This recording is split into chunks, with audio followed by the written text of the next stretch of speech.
estamos fazendo essa live não em comemoração, mas pra gente conscientizar, já que quinta-feira, né, dia 14, foi o Dia Mundial do Diabetes, né? E como tem crescido o número de diabéticos. Oi, Júlia, acordou cedo, né? Tudo bom? E aí, gente, como vocês estão? Me contem. Olá, Renata. Tô aqui tomando café, que hoje foi uma correria. Eu acordei cedinho, fui lá pra academia, fiz minha série correndo, voltei. Tô aqui tomando café. Me arrumei, tô aqui tomando café. Quem já tá aqui, me digam. Quem... Bom, Júlia não vale porque ela é diabética, mas quem é diabético ou conhece, tem algum parente diabético, me contem. Só pra gente começar. É porque é uma das doenças aí que mais tem crescido em termos de doença crônica, é o diabetes, né?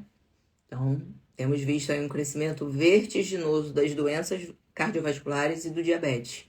E estão relacionadas, né?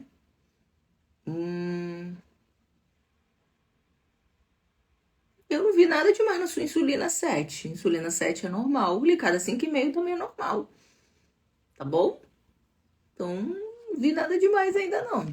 Tá? Dependendo aí da tua parte metabólica, tem pessoas que dependendo aí do equilíbrio da dieta, por exemplo, você ficar muito comendo só proteína e pouca gordura, o que vai acontecer é realmente aumentar um pouco a insulina, tá? A proteína também estimula a insulina, esse é um erro comum, por isso que a gente em dieta carnívora, em dieta cetogênica, a gente fala que são dietas de gordura, você precisa consumir mais gordura. A maior parte da tua caloria da dieta tem que ser da gordura e não da proteína, senão você aumenta a sua insulina também, tá? Fazer dieta da proteína, como as pessoas chamam, significa você aumentar muito a sua insulina, tá? Não que você vai ficar diabético comendo só proteína, mas vai aumentar sim, tá bom? Mas não é como gordura, está comendo mais gordura do que proteína, ok? Está comendo mais gordura, idealmente 70% dos seus macronutrientes são gorduras, aí tá certo, ok? Tem que ser assim, 70, 80%, tá bom? Ó, tem um monte de gente aqui falando que conhece gente diabética. Ó, estava pré-diabético, meus pais são diabéticos, ok. Conheço, eu até emagrecer 53 quilos. Uau, Renata, parabéns. Existe pré-diabetes, claro que existe. Eu também já fui pré-diabético até eu começar a dieta cetogênica, tá?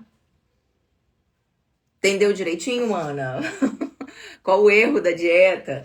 A gente fala isso pra vocês porque é muito comum vocês fazerem esses erros são comuns, tá? Então, por isso que às vezes é interessante, não sei se é o seu caso, se você já teve alguma orientação, é interessante uma orientação no início, para você entender esses são detalhes, mas que podem muitas vezes alterar os exames, e aí as pessoas ficam desesperadas, né? Ah, meu Deus, aí vai procurar um médico tradicional, o médico vai falar, toma estatina, toma remédio para glicose, faz um monte de coisa, e na verdade o problema são pequenos errinhos, são detalhes às vezes que vocês erram e atrapalham, prejudicam a dieta de vocês, tá bom? Às vezes é melhor ter orientação. Teve uma pessoa que comentou num post também que tava com colesterol 600, se assustou e aí foi pro médico. A médica passou um monte de estatina, dose máxima, desesperado. E na verdade, às vezes são erros, né? Tá? Alterações metabólicas, tá? É importante avaliar e principalmente com pessoas que saibam o que estão fazendo, tá bom? Que senão não adianta. Mas vamos lá. Vamos lá. Vamos falar sobre diabetes, pré-diabetes, os tipos de diabetes, tá bom? Aí, olha aí. Tá bom, gente. Que bom que vocês estão descobrindo. Que bom, Débora. Fico feliz que você tenha descoberto aí onde tá o problema. Gente, isso é um erro muito comum. Eu tô falando isso porque isso é um erro comum. Eu também já fiz muito esse erro, tá? Eu também. Tá? Não é. Quando eu comecei cetogênica, eu quase não consumia gordura. Eu fiz uma cetogênica sem gordura. Já viram isso? Pois é, fiz. Normal de quem ainda não sabe. Até porque, quando às vezes a gente vai para dietas de baixo carboidrato, a gente, principalmente nós mulheres, nós temos medo de comer gordura ou ainda nós não gostamos de gordura, tá? É meu caso. Eu tinha pavor de gordura de carne, tá? Pavor, tirava tudinho. Então, assim, é uma questão de saber, né? É uma transição. Então, principalmente nós mulheres, e a gente é muito educado a ter medo de comer gordura. Qual o erro? Não comer a gordura é o erro, mas é a desproporção entre gordura e proteína. Você comer mais proteína do que gordura, porque a proteína também estimula a insulina. Então, esse é um erro em dietas de baixo carboidrato. Entendeu? Ana, infelizmente climatério é muito difícil e geralmente o ganho de peso tem a ver com as alterações hormonais e não tanto com a dieta. Então não bota a carga toda na dieta não, tá? Eu falei isso na live de metabolismo, que a nossa regulação de peso não é por caloria, nós não somos um calorímetro, tá certo? Nossa regulação de peso é hormonal. Então, um grande conceito que foi estabelecido baseado numa mentira, num conceito errado, é de que simplesmente o déficit calórico vai nos emagrecer. Não vai. Não vai. Se tiver, porque o que controla o nosso peso são hormônios. Então, não adianta, você pode fazer déficit calórico o que você quiser, que se tua parte hormonal tiver descompensada, o peso que você vai perder é zero, tá bom? Você vai até ganhar. Dependendo, você faz, restringe, ganha peso, aí depois você vai lá e come, porque você cansou, desistiu, desanimou, e você ganha mais peso ainda. Então, aí vira uma como é que se diz? Uma bola de neve, né? Então, cuidado, tá?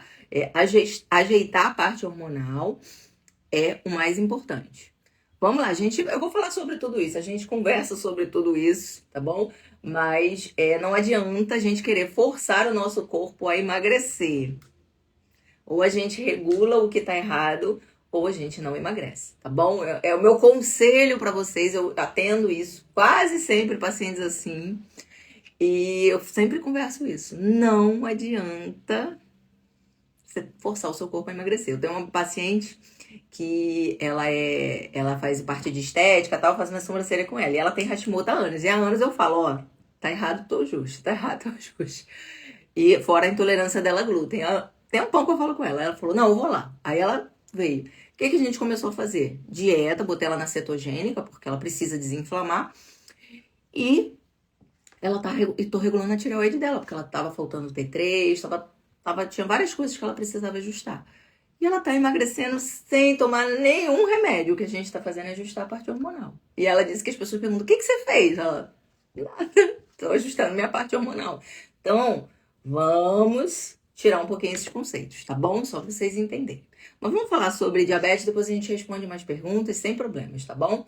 Vamos lá falar sobre diabetes. Diabetes, uma doença crônica, tá certo? Hoje, uma das doenças mais frequentes do mundo. Qual a característica do diabetes? Hiperglicemia, tá? Esquece qual o tipo do diabetes. A característica da diabetes é a hiperglicemia, ou seja, o aumento da glicose sanguínea. Como que você faz o diagnóstico no paciente diabético? Que você viu que a glicose dele está acima de 200, tá certo? Em jejum. Geralmente você vai precisar de um ou mais exames, mas claro, hoje a gente tem outros parâmetros também. A gente vai usar hemoglobina glicada, a gente vai usar insulina, tá certo? E aí mas a característica é hiperglicemia, tá bom? O que caracteriza cada diabetes vai ser, essa definição de cada tipo vai ser essa diferença entre eles. Então, o diabetes tipo 1, tá? Que é o diabetes autoimune, que é o diabetes na verdade, a pessoa passa a produzir anticorpos que destroem as células beta do pâncreas e a pessoa vai perdendo a produção de insulina, tá certo? Então, ela vai declinando a produção de insulina. Como toda doença autoimune, você vai ter um gatilho da doença, tá? Toda doença autoimune começa assim, foi alguma coisa psicológica. Pode ser.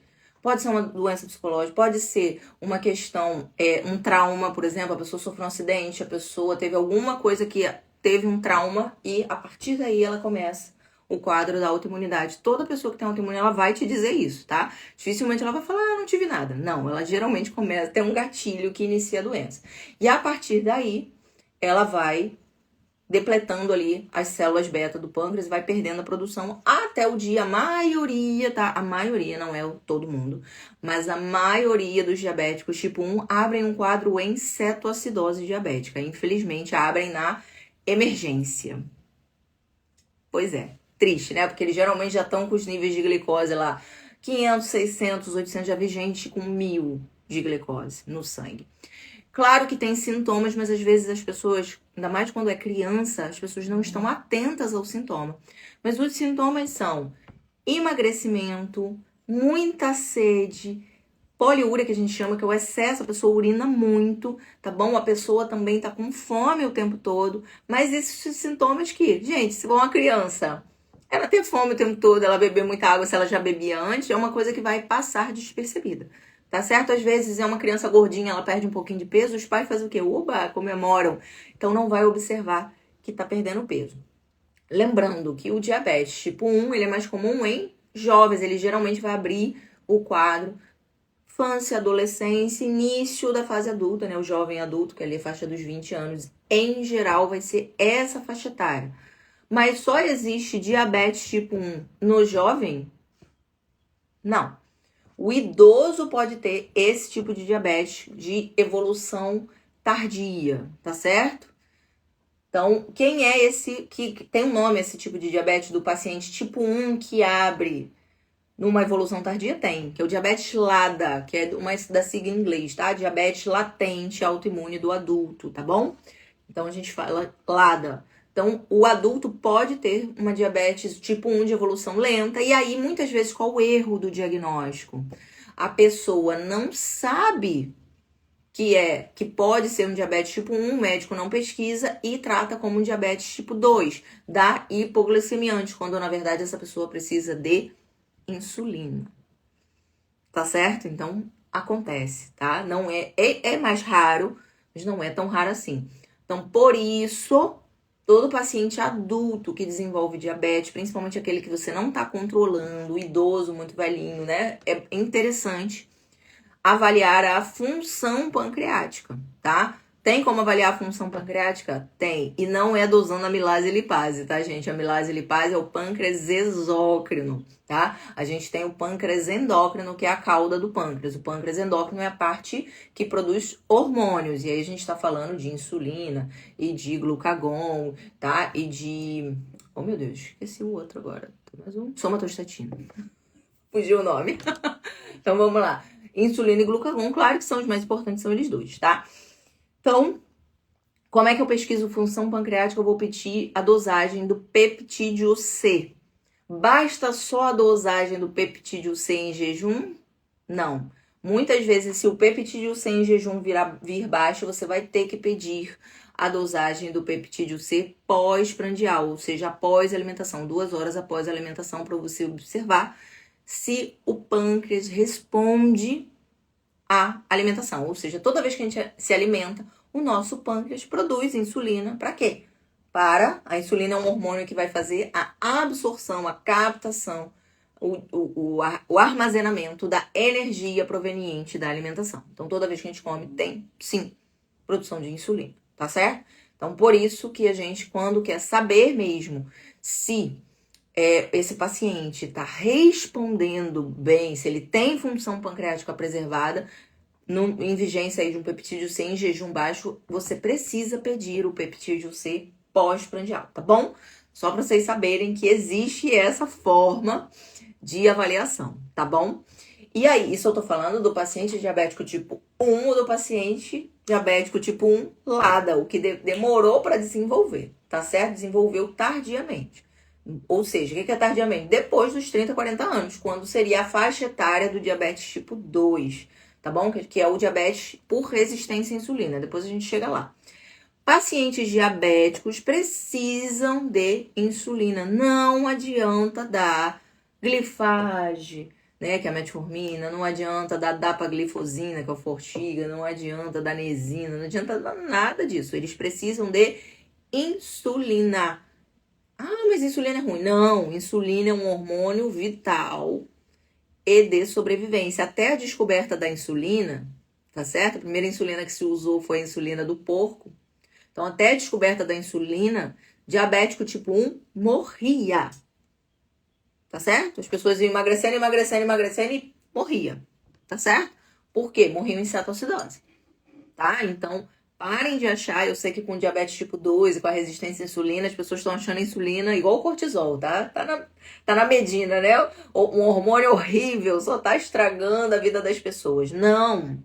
A insulina é um hormônio da sobrevivência. A questão é, nós, como espécie, não estamos adaptados a uma dieta high carb, uma dieta alta em carboidratos. Nunca tivemos essa dieta que a gente tem hoje, tá certo? Então, o nosso pâncreas, ele tem sim uma produção limitada, tá certo? Ele pode entrar em falência de tanto produzir insulina. Não é um fenômeno natural para a gente comer tanto carboidrato, apesar das diretrizes dizerem isso. Faltando estudo da fisiologia, né? Eu sempre falo que quando a gente tem dúvida, a gente precisa olhar para nossa fisiologia, né? Não tem jeito. Certo, pessoal? Tudo entendido aqui? Tudo entendido? Oi, Débora, bom dia, bom dia. O Julie falando que quando abriu a doença, Julie é diabética tipo 1. Foi com que idade, Julie? Foi com 5 anos, né, que você ficou diabética? Me fala, bota aí no comentário. Se eu não me engano, foi com 5 anos. E ela tá falando aqui, fazia xixi na cama. Por quê? Urinava muito, tá? Bebe muita água e urina muito. Não tem jeito, é uma característica, tá? Da própria doença. Antigamente, os antigos falavam a pessoa fazia xixi lá na perto da árvore e enchia de formiga, né? Falava do xixi doce. Era uma forma de diagnóstico. Claro que hoje a gente está mais evoluído, né? Então a gente tem formas, né, de fazer o diagnóstico com exames laboratoriais. Mas antigamente, xixi doce, o xixi com formiga, tá bom? Então era assim mesmo que se fazia diagnóstico, tá bom? 5 anos e 10 meses, ó, bem novinha, tá?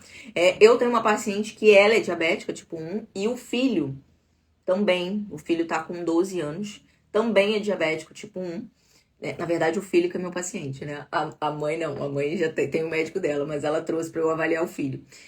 E ela fez ele estava com 7 para 8 anos quando teve o diagnóstico. E, claro, ela, como diabética tipo 1, ela fez o diagnóstico dele, porque ela reconheceu os sinais que ela também teve. Então, ele não abriu em cetoacidose, porque ela conseguiu levar ele antes ao médico fazer os exames e descobrir que ele estava desenvolvendo, tá bom? Então, só para vocês entenderem que não é todo diabético, mas a maioria, principalmente se não tem caso na família, acaba abrindo em cetoacidose. Cetoacidose é uma emergência, tá? Então não tem brincadeirinha não. Emergência médica, tá? Por quê? O que é a cetoacidose? Esse paciente está em acidose metabólica, ou seja, o pH do sangue dele está muito baixo.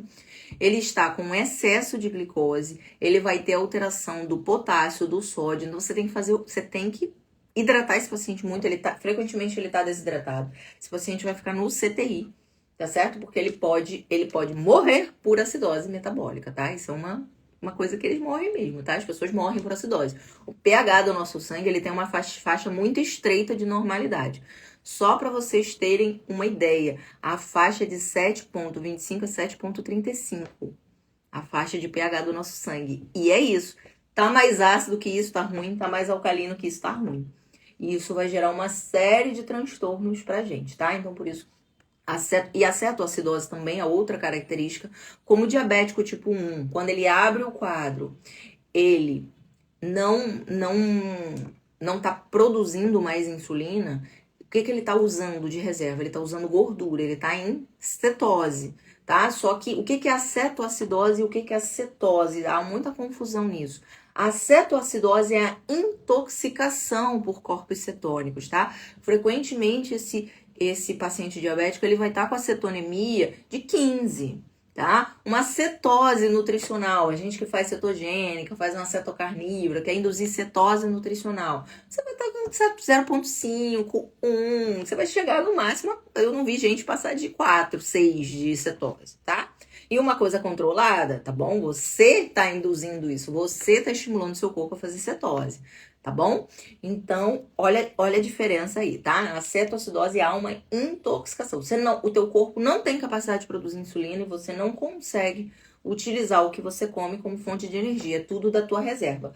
Por isso que o diabético tipo 1, ele começa a emagrecer assim, ó, vertiginosamente, tá bom? Então você precisa reverter tudo isso, baixar a glicose, reduzir a cetoacidose, repor potássio. Você vai ter que fazer um monte de coisa no corpo dessa pessoa, tá bom? Hidratar vigorosamente. Facilmente a gente faz com um paciente que entra num quadro de cetoacidose 4 litros de soro, tá bom? Às vezes a gente pega 2 acessos, um de cada lado e hidrata, joga água pra dentro, tá bom? Pra ele urinar muito e ir tirando esse excesso de glicose do sangue, tá bom? Lembrando que qual o grande problema da diabetes e por que tanta mortalidade e morbidade por causa da diabetes? Glicose em excesso no nosso sangue é tóxico. A gente precisa de glicose. Precisa. Lembra que eu falei do pH do sangue bem reguladinho? A glicose também. A nossa glicose, idealmente, ela não deve ultrapassar 140. Tá bom? Ela deve ficar naquela faixa ali, 70, 140. Bom, passou disso, tá ruim. Ah, mas a minha foi a 180. Tá ruim. É porque você comeu muito açúcar. Tá bom? Tá ruim. Não é pra... Tanto que quanto mais açúcar, quanto mais carboidrato eu como, mais o meu pâncreas responde à insulina. Pra quê? Pra eu retirar rapidamente esse excesso de glicose do meu sangue. Porque não é bom pra gente. Então, a maioria das doenças associadas, né, que a gente chama de lesões de órgãos-alvo do diabético, tem relação com o excesso de glicose. Tá certo? Então, que geralmente são lesões vasculares. Então, os órgãos afetados têm a ver com lesões vasculares. A perda de visão, lesão vascular dos vasos da retina. Neuropatia diabética, lesão dos nervos, tá bom? E vascular também, dos nervos, né? Os nervos são vascularizados, tá? É a própria, oh meu Deus, amputação, lesão das artérias dos pés. Então, perde a irrigação do pé, vai haver necrose e amputação. E você vai precisar amputar. Lesão do rim, né? Doença renal crônica. O que é? Lesão das artérias do rim pelo excesso de glicose. Infarto. Lesões das artérias cardíacas. Tá certo? AVC. Lesão das artérias cerebrais. Tá certo? Então, tudo que você conhece de problemas que o diabetes causa tem a ver com o excesso de glicose no sangue e as lesões que isso causa, tá certo? Então, ok? Entenderam isso direitinho? Vamos, o diabetes tipo 1, entenderam alguma dúvida? Podem perguntar. Ótima pergunta, Renata. Mulheres na menopausa tendem a desenvolver diabetes? Sim, mulheres na menopausa tendem a desenvolver diabetes, doença cardiovascular, hipertensão, elas vão desenvolver problemas metabólicos por causa da deficiência hormonal. No caso aí, a mulher na menopausa, ela vai desenvolver diabetes tipo 2, que a gente vai falar agora a diferença do diabetes tipo 2, tá bom? Todo mundo conhece mais o tipo 2, porque é o mais comum hoje, já que o tipo 1 é uma doença autoimune, então tem um espectro aí mais limitado. Não quer dizer que não tenha muita gente, tá? Também tem. Mas o diabetes tipo 2, a gente vai ter o oposto do diabetes tipo 1. No diabetes tipo 1, eu tenho deficiência da insulina. O meu pâncreas perde a capacidade de produzir insulina. No diabetes tipo 2, eu tenho excesso de insulina. O meu pâncreas está produzindo em excesso, mas ele está produzindo em excesso porque ele ficou louco e achou que tinha que produzir muito. Não, não. Tá certo? Primeiro, eu vou ter uma alteração na minha dieta. Eu tenho uma dieta rica em carboidrato e eu preciso que o meu pâncreas frequentemente produza insulina. Então, sabe aquela história de dietas que você come de 3 em 3 horas, sabe? Falaram que é muito saudável, ou seja, a cada 3 horas teu pâncreas está ali, ó, produz insulina e você ainda por cima tem uma dieta de 60% carboidrato, ou seja, que seu pâncreas precisa produzir muita insulina. Sabe, vocês já ouviram essa história que o nosso corpo, quando tem algo demais, ele tenta bloquear aquele excesso? Isso vai várias coisas. Se tiver um cheiro muito forte, depois de um tempo você para de sentir, certo? Você acostuma. Se você tiver com dor demais, chega uma hora que a dor para um pouco não, reduz um pouco a intensidade se for uma dor muito intensa, porque o teu corpo bloqueia aquilo ali, anestesia. Então, o nosso corpo, ele tem essa capacidade, se for alguma coisa demais, ele bloqueia, ele diminui a sensibilidade para que você reduza um pouco aquele estímulo que está sendo demais. Isso vale para os hormônios também. Remédio, hormônio, o nosso corpo, ele faz isso, tá? Então, se você tá produzindo insulina demais, toda hora, insulina, você quer que seu corpo... Ih, o pâncreas tá doido. Reduz aí os receptores de insulina nas células, reduz todo mundo aí, pra gente poder reduzir essa sensibilidade, porque, pelo visto, esse pâncreas tá querendo intoxicar a gente de glicose.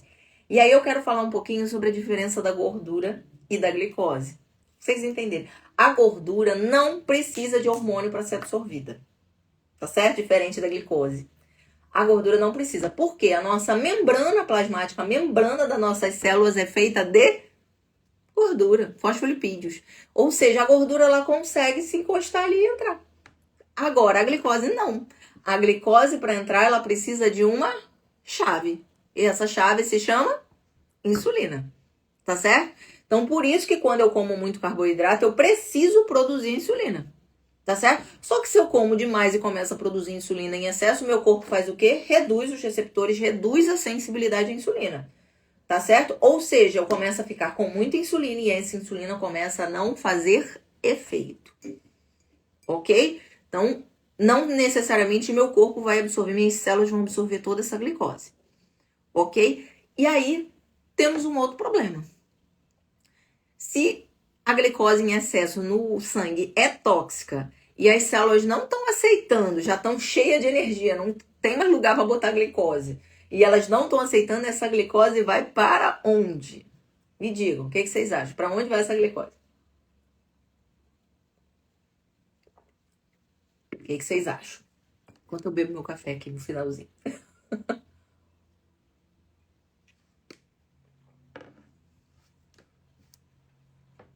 Depois eu te respondo essa, Camila. Sabe quem será obrigado a absorver essa glicose em excesso? O pâncreas. O fígado, desculpa. O fígado. Então, quem vai ter que absorver a glicose em excesso? O fígado. Ninguém mais quer. As células não querem, o músculo não quer, mas o fígado vai ter que querer. Ele é o cara que vai ter que lidar com isso. E aí, se eu tenho um monte de insulina obrigando o meu fígado a absorver glicose, o fígado vai ter que fazer o quê? Ele vai ter que dar um jeito nessa glicose. Mas aí eu tenho resistência à insulina, eu tenho também resistência à insulina. O que é resistência à insulina? Nas outras células não querem glicose. O fígado vai ter que lidar com isso. Ele vai ter que fazer duas coisas. Ele vai ter que metabolizar aquilo ali, dar uma parte para o tecido adiposo, né? Transformar em gordura. Tá certo? E dar uma parte pro tecido adiposo. Mas e se não tiver mais lugar no tecido adiposo? Vocês sabem que, não sei se vocês sabem, mas vou dizer para vocês, que o nosso tecido adiposo, ele tem uma quantidade genética. Você não pode engordar infinitamente, tá? Não é todo mundo que consegue ter 200, 300 quilos, tá? Não é infinito. Essa quantidade de tecido adiposo que a gente tem, ele é genético. Então, tem pessoas que têm a capacidade genética de engordar muito. Acredite, as pessoas que chegam a 300, 400 quilos, elas têm essa capacidade genética para engordar muito, tá? E tem pessoas que nunca vão conseguir engordar porque elas têm pouco tecido adiposo, tá certo? Ou seja, o tecido adiposo também tem limite. Então, o que acontece? O fígado, ele vai direcionar pro tecido adiposo. Acabou o tecido adiposo, não tem mais. Não tem mais como, meu tecido adiposo não tem mais como crescer. Vai ficar essa gordura onde? Me digam. O pessoal que acha que gordura no fígado é por causa de gordura e não por causa de carboidrato. Tá certo? Se não tem lugar no tecido adiposo, vai ficar aqui nos órgãos, principalmente no fígado, que é a esteatose hepática. Depois vai para onde? Pro pâncreas também, esteatose pancreática, tá certo?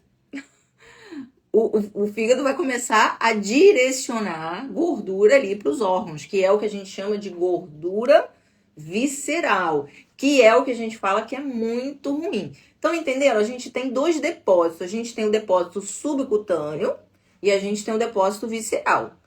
Acabou o depósito subcutâneo, vai pro visceral. Então, por que tem gente magra com gordura no fígado e tem gente extremamente gorda que demora para desenvolver gordura no fígado? Depósito.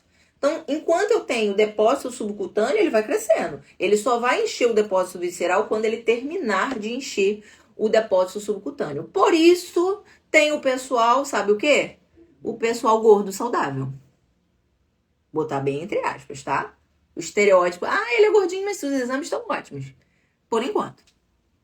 Tá certo? Porque quando acabar esse depósito dele de gordura subcutânea, ele vai começar a depositar na gordura visceral. Tá certo? E aí a pessoa que é magra, aquela pessoa que sempre foi magra, ela tá protegida? Não, porque se ela tem pouco depósito visceral, ela tem pouco depósito subcutâneo, ela tem pouca gordura subcutânea, ela não vai engordar, mas ela continua comendo carboidrato, ela vai botar onde? Visceral. Ela vai começar a acumular gordura visceral. E aí ela vai ficar diabética magra. Então parem de achar que pessoas magras não desenvolvem doenças metabólicas. Parem com isso. Saiam disso.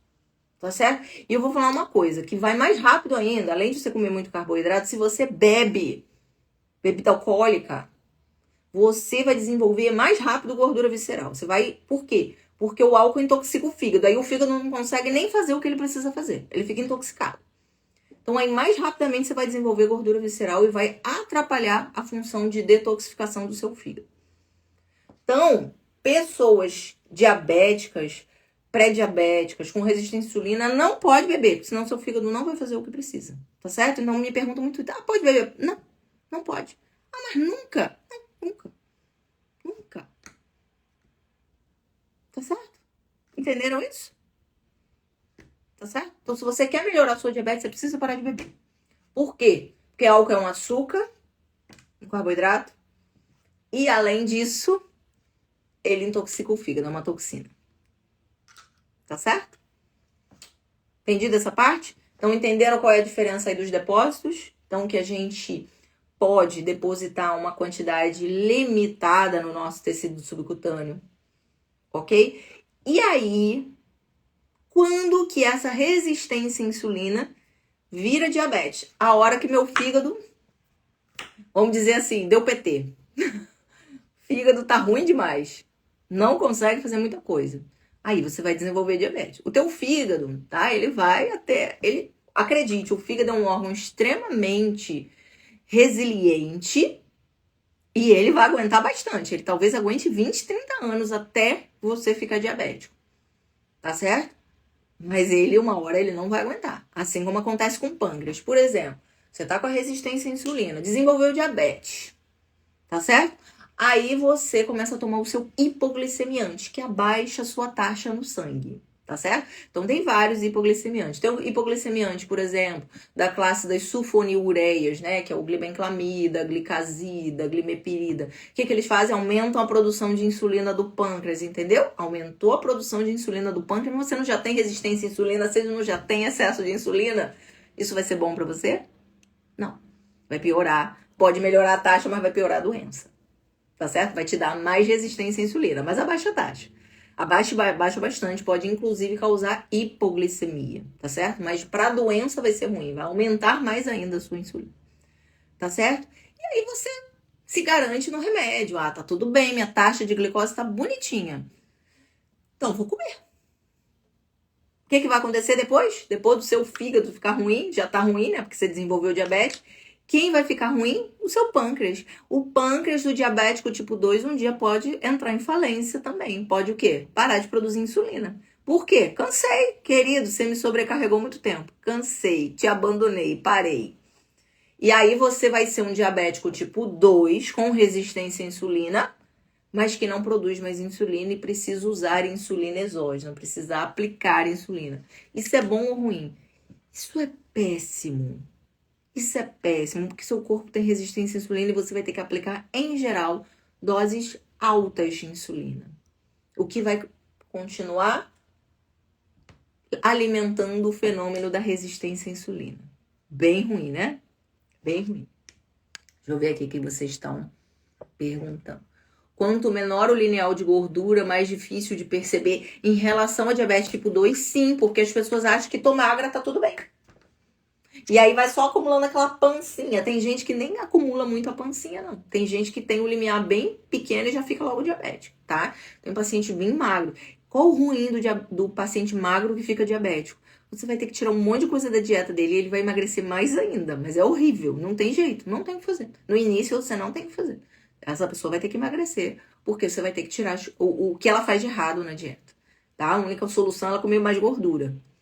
O que é outra coisa que as pessoas têm um preconceito e acham que gordura é que vai causar infarto, não a glicose alta no sangue, né?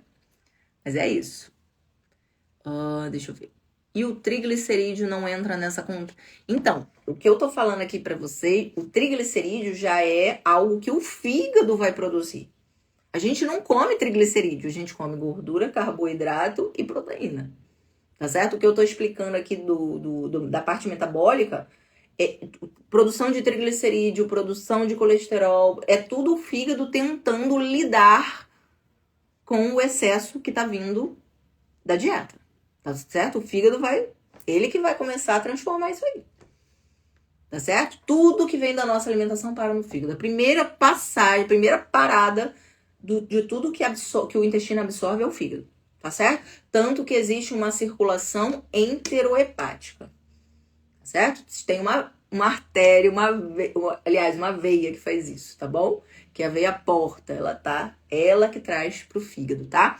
O plexo mesentérico, que é o que vai vascularizar o intestino, ele deságua na veia porta. A veia porta é o que leva tudo que vem da digestão pro fígado, tá? Então, a veia porta importantíssima. Inclusive, quando o paciente desenvolve cirrose, um dos parâmetros que a gente usa para fazer esse diagnóstico é avaliar resistência na veia porta, tá certo? Então, se eu tenho aumento de resistência na veia porta, eu posso praticamente, né, pensar que esse paciente já está no estágio de cirrose, tá? Claro, hoje tem outros exames, né? Tem a elastografia do fígado, que é um exame que avalia a fibrose, né? Pela fibrose a gente sabe se esse paciente desenvolveu cirrose, tá? Então aí ficou um pouquinho mais fácil com a elastografia, mas antigamente a gente fazia um Doppler de veia porta e avaliava se essa veia porta tinha aumento de resistência para fazer o diagnóstico de cirrose. Entenderam direitinho? Dúvidas? Eu vou dar uma pequena parada no diabetes tipo 1, tipo 2, eu só vou comentar, eu não vou falar sobre ela hoje, tá? Porque tem um terceiro tipo de diabetes, que é o diabetes insípidos, tá? Diferente do diabetes tipo 1 e tipo 2, que tem a ver com o metabolismo de glicose, o diabetes insípidos tem a ver com o hormônio antidiurético, tá? O hormônio antidiurético que é produzido pela hipófise, e o hormônio antidiurético, ele vai fazer o quê? Reabsorver a água pra gente não fazer xixi até nunca mais, né?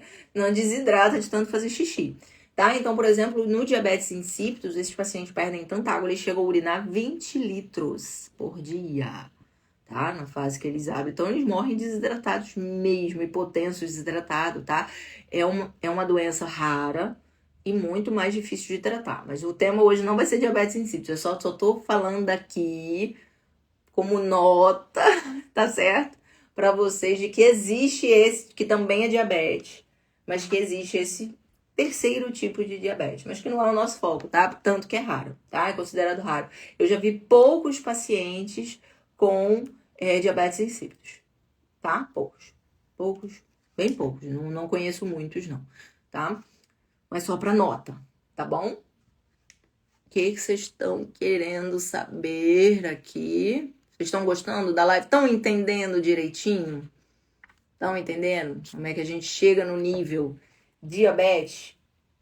Entender a parte de lesão vascular, a hipoglicemia reativa, tá? Não é diabetes, é resistência à insulina, tá? A hipoglicemia reativa é por resistência à insulina, tá? Então, aquele paciente, eu não consigo ficar muito tempo sem comer que minha glicose cai. Muito provavelmente, ele tem resistência à insulina. Mas na curva insulinêmica nele que você vai ver, tá? Então, essa história de faço hipoglicemia, não posso ficar 3 horas sem comer. O nosso corpo, ele tem que ser capaz de ficar muito tempo sem comer. Tá bom? Não existe essa incapacidade, o nosso corpo é adaptado para isso, né? Os estudos de antropologia estimam que nossos ancestrais ficavam às vezes 2, 3 dias sem comer, tá certo? Se não conseguisse a caça, ia ficar sem comer. Ninguém morria por causa disso, tanto que a nossa espécie chegou até aqui.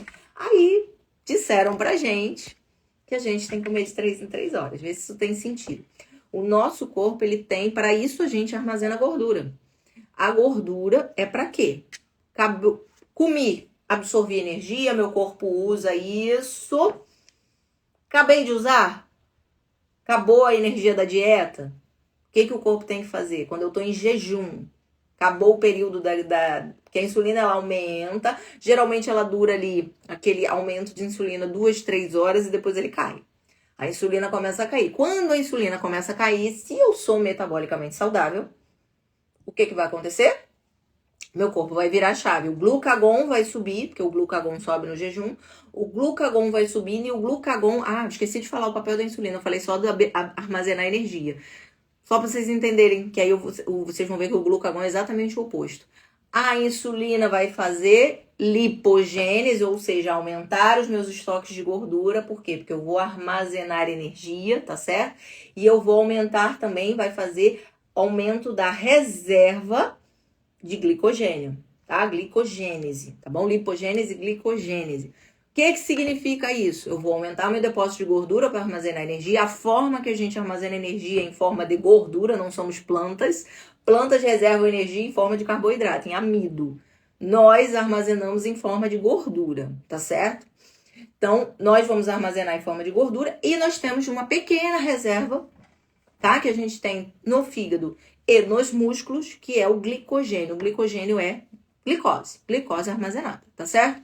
Só que para eu armazenar glicose eu preciso de água. Então, por isso, a nossa reserva de glicose é pequena e nossa reserva de gordura é maior. Porque gordura não precisa de água, a gordura é compacta. Então, é muito melhor para a gente que se desloca, fica muito mais fácil para a gente armazenar energia, tá certo? Fora que gordura tem um potencial energético muito maior. Vocês já ouviram falar nisso?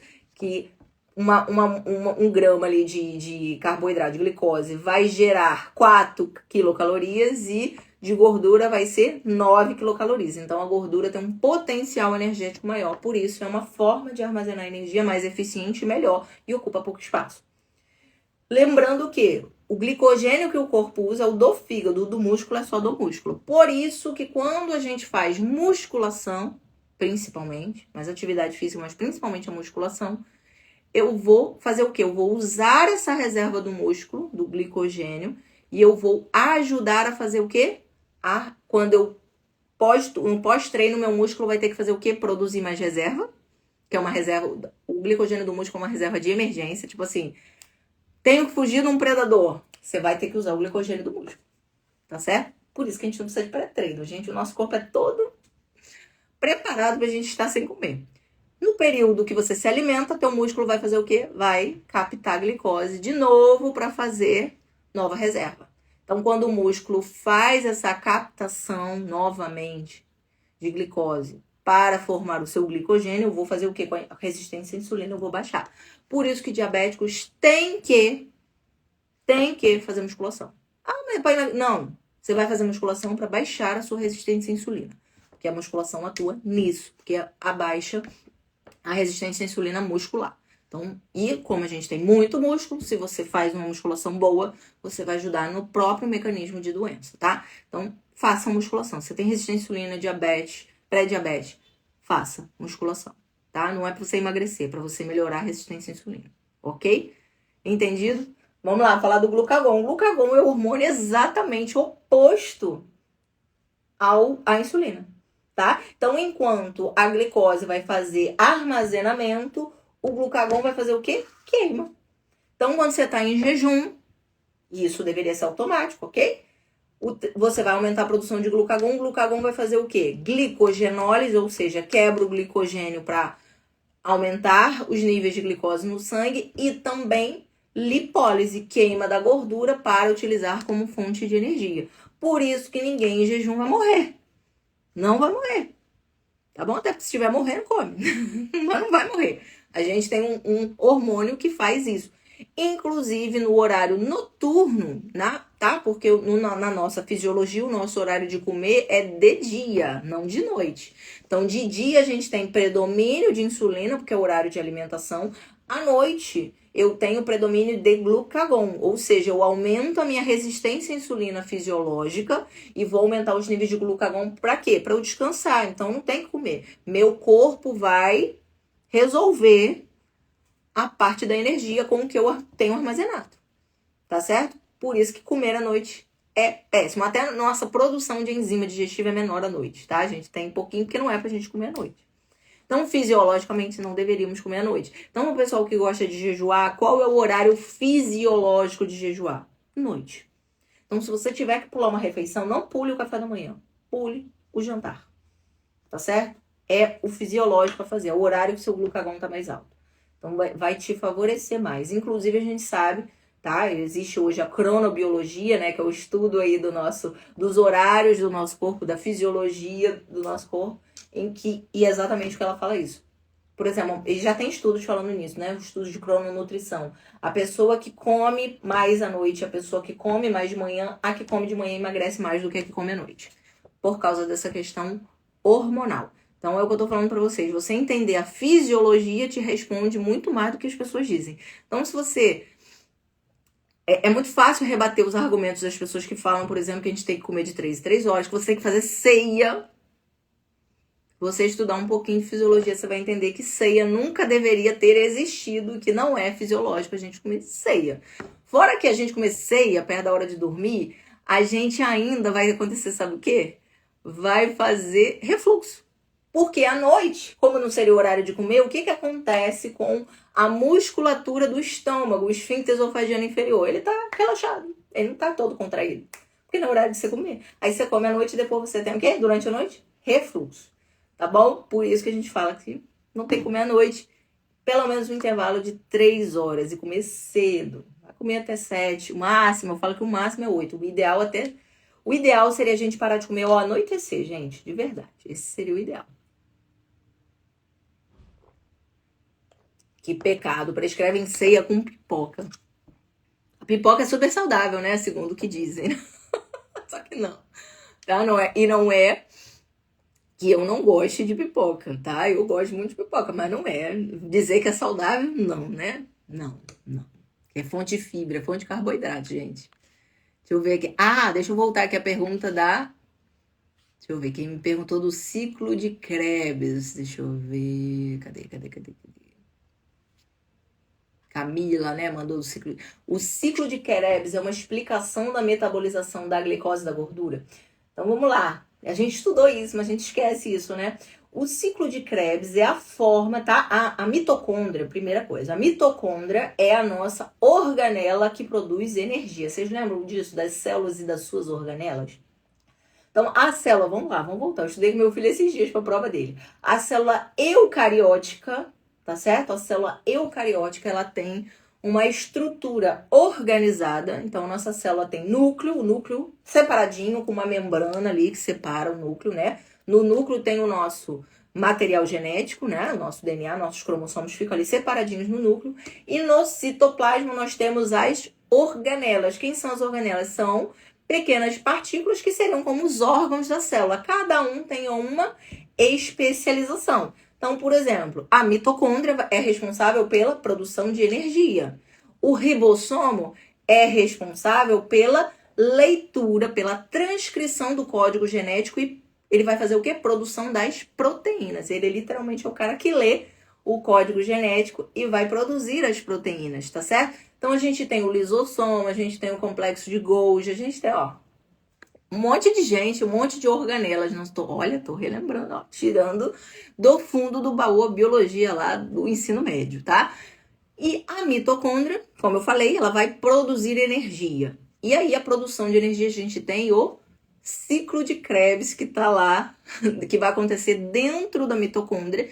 E a mitocôndria utiliza o ciclo de Krebs tanto com glicose quanto com gordura, tá certo? O que vier, ela vai usar, tá certo? Problemas da glicose que não temos com a gordura. Glicose vai produzir radicais livres. Gordura não. A gordura, como a gente brinca, é uma fonte de... é um combustível mais limpo. Entendeu? É isso. Então, o que acontece com a nossa alimentação hoje cheia de glicose? A gente produz um monte de radicais livres e a gente precisa se livrar disso. Por isso, hoje se fala tanto em antioxidantes, tá? Pra gente poder reduzir aí, limpar esses radicais livres. Mas talvez se a gente tivesse uma dieta fisiológica em que a gente consumisse mais gordura e menos carboidrato, a gente não precisaria tanto disso, concordam? Tá? Já que a gordura é uma fonte de energia mais limpa. Revisão de biologia, né? Gostaram da revisão de biologia? Gostaram de entender direitinho essa parte? Nossa, mas que pergunta, hein, Camila? Gostei. Vamos lá, o que mais que me perguntaram? Fitoterápico, alguma coisa. Deixa eu ver, perdi aqui, perdi. Vocês perguntaram. Olha, W. Pereira, eu eliminei 28 quilos em 6 meses com a carnívora. Que maravilha, olha que beleza. Ou seja, você estava pré-diabético? Pergunta, você estava pré-diabético? Eu estava pré-diabética quando comecei a cetogênica. Eu também tinha muita dificuldade para emagrecer e não entendia por que eu não emagrecia. Era resistência à insulina. Minha insulina nem estava tão alta, estava 18, né? Eu já peguei paciente com 60 de insulina, né? Então não estava nem tão ruim.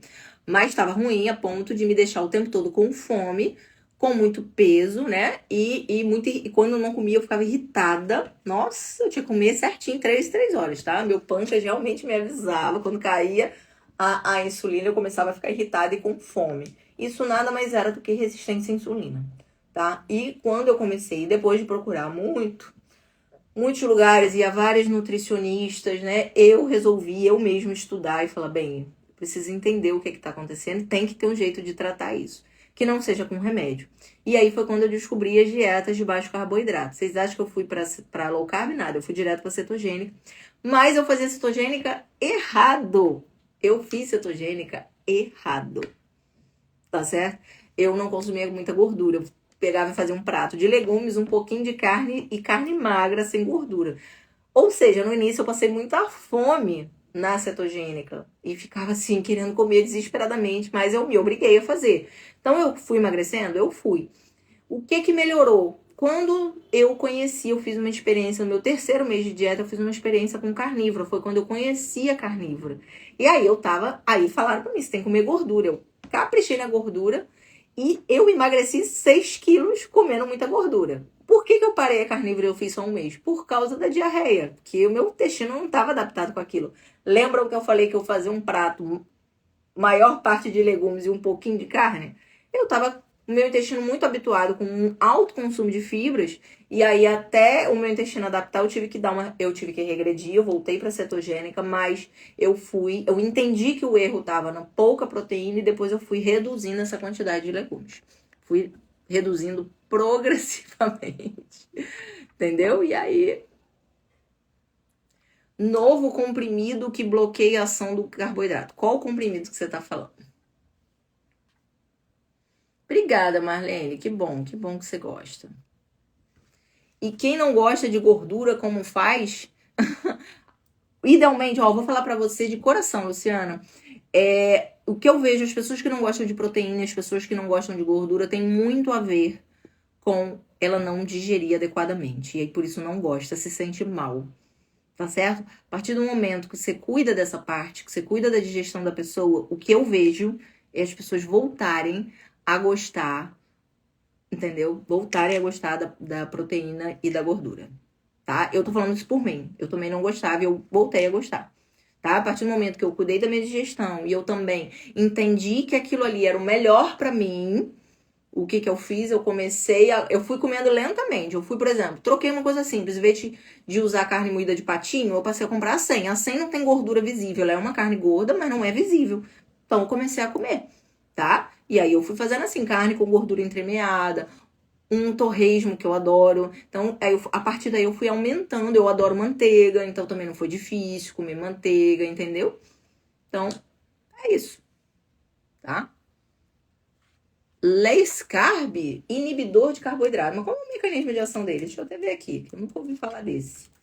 Mas assim, de verdade, me diga, se você acha que você tem que tomar um comprimido bloqueador de carboidrato, tá? Ou se não é o ideal você comer menos carboidrato. Entendeu? De verdade. Eu não acho que a gente tem que tomar. É igual antigamente, a gente tinha o. Antigamente ainda tem, né? Ainda tem. Como é que é o nome dele? Meu Deus, é o Xenical, eu esqueci o nome dele, a substância. Deixa eu botar aqui. Xenical. Orlistat. O Orlistat. O que o Orlistat faz? O Orlistat bloqueia a absorção de gordura. Bom? Antigamente você acreditava que era bom. A pessoa tinha diarreia, perda fecal, perde vitamina lipossolúvel e ela achava que estava bom, que ela ia emagrecer. Quando eu como, quando eu abuso, eu vou lá e tomo um Xenical. Bom, não. Não, gente. Não. Tá? O ideal pra gente é que a gente tenha um metabolismo adequado, que a gente consiga metabolizar sem carboidratos, que a gente não seja resistente, para que quando a gente come, você come e depois você volta pra sua dieta e tá tudo certo. Seu metabolismo não vai ficar ruim por causa de um dia que você comeu um carboidrato. Tá certo? A gente não pode sair de um extremo para o excesso de carboidrato para a carbofobia. Eu vejo muita gente acontecendo isso. A pessoa tem medo de comer uma banana. Tem medo de comer batata. A gente não tem que fazer isso. Eu como batata, gente. Você é carnívoro. Eu sou, de vez em quando eu como batata. Adoro batata cozida, adoro. Né? Batatinha corada, eu gosto. Então, às vezes, a gente come aqui em casa costela e o Flávio faz batata corada. Eu como. Mas eu como todo dia? Não.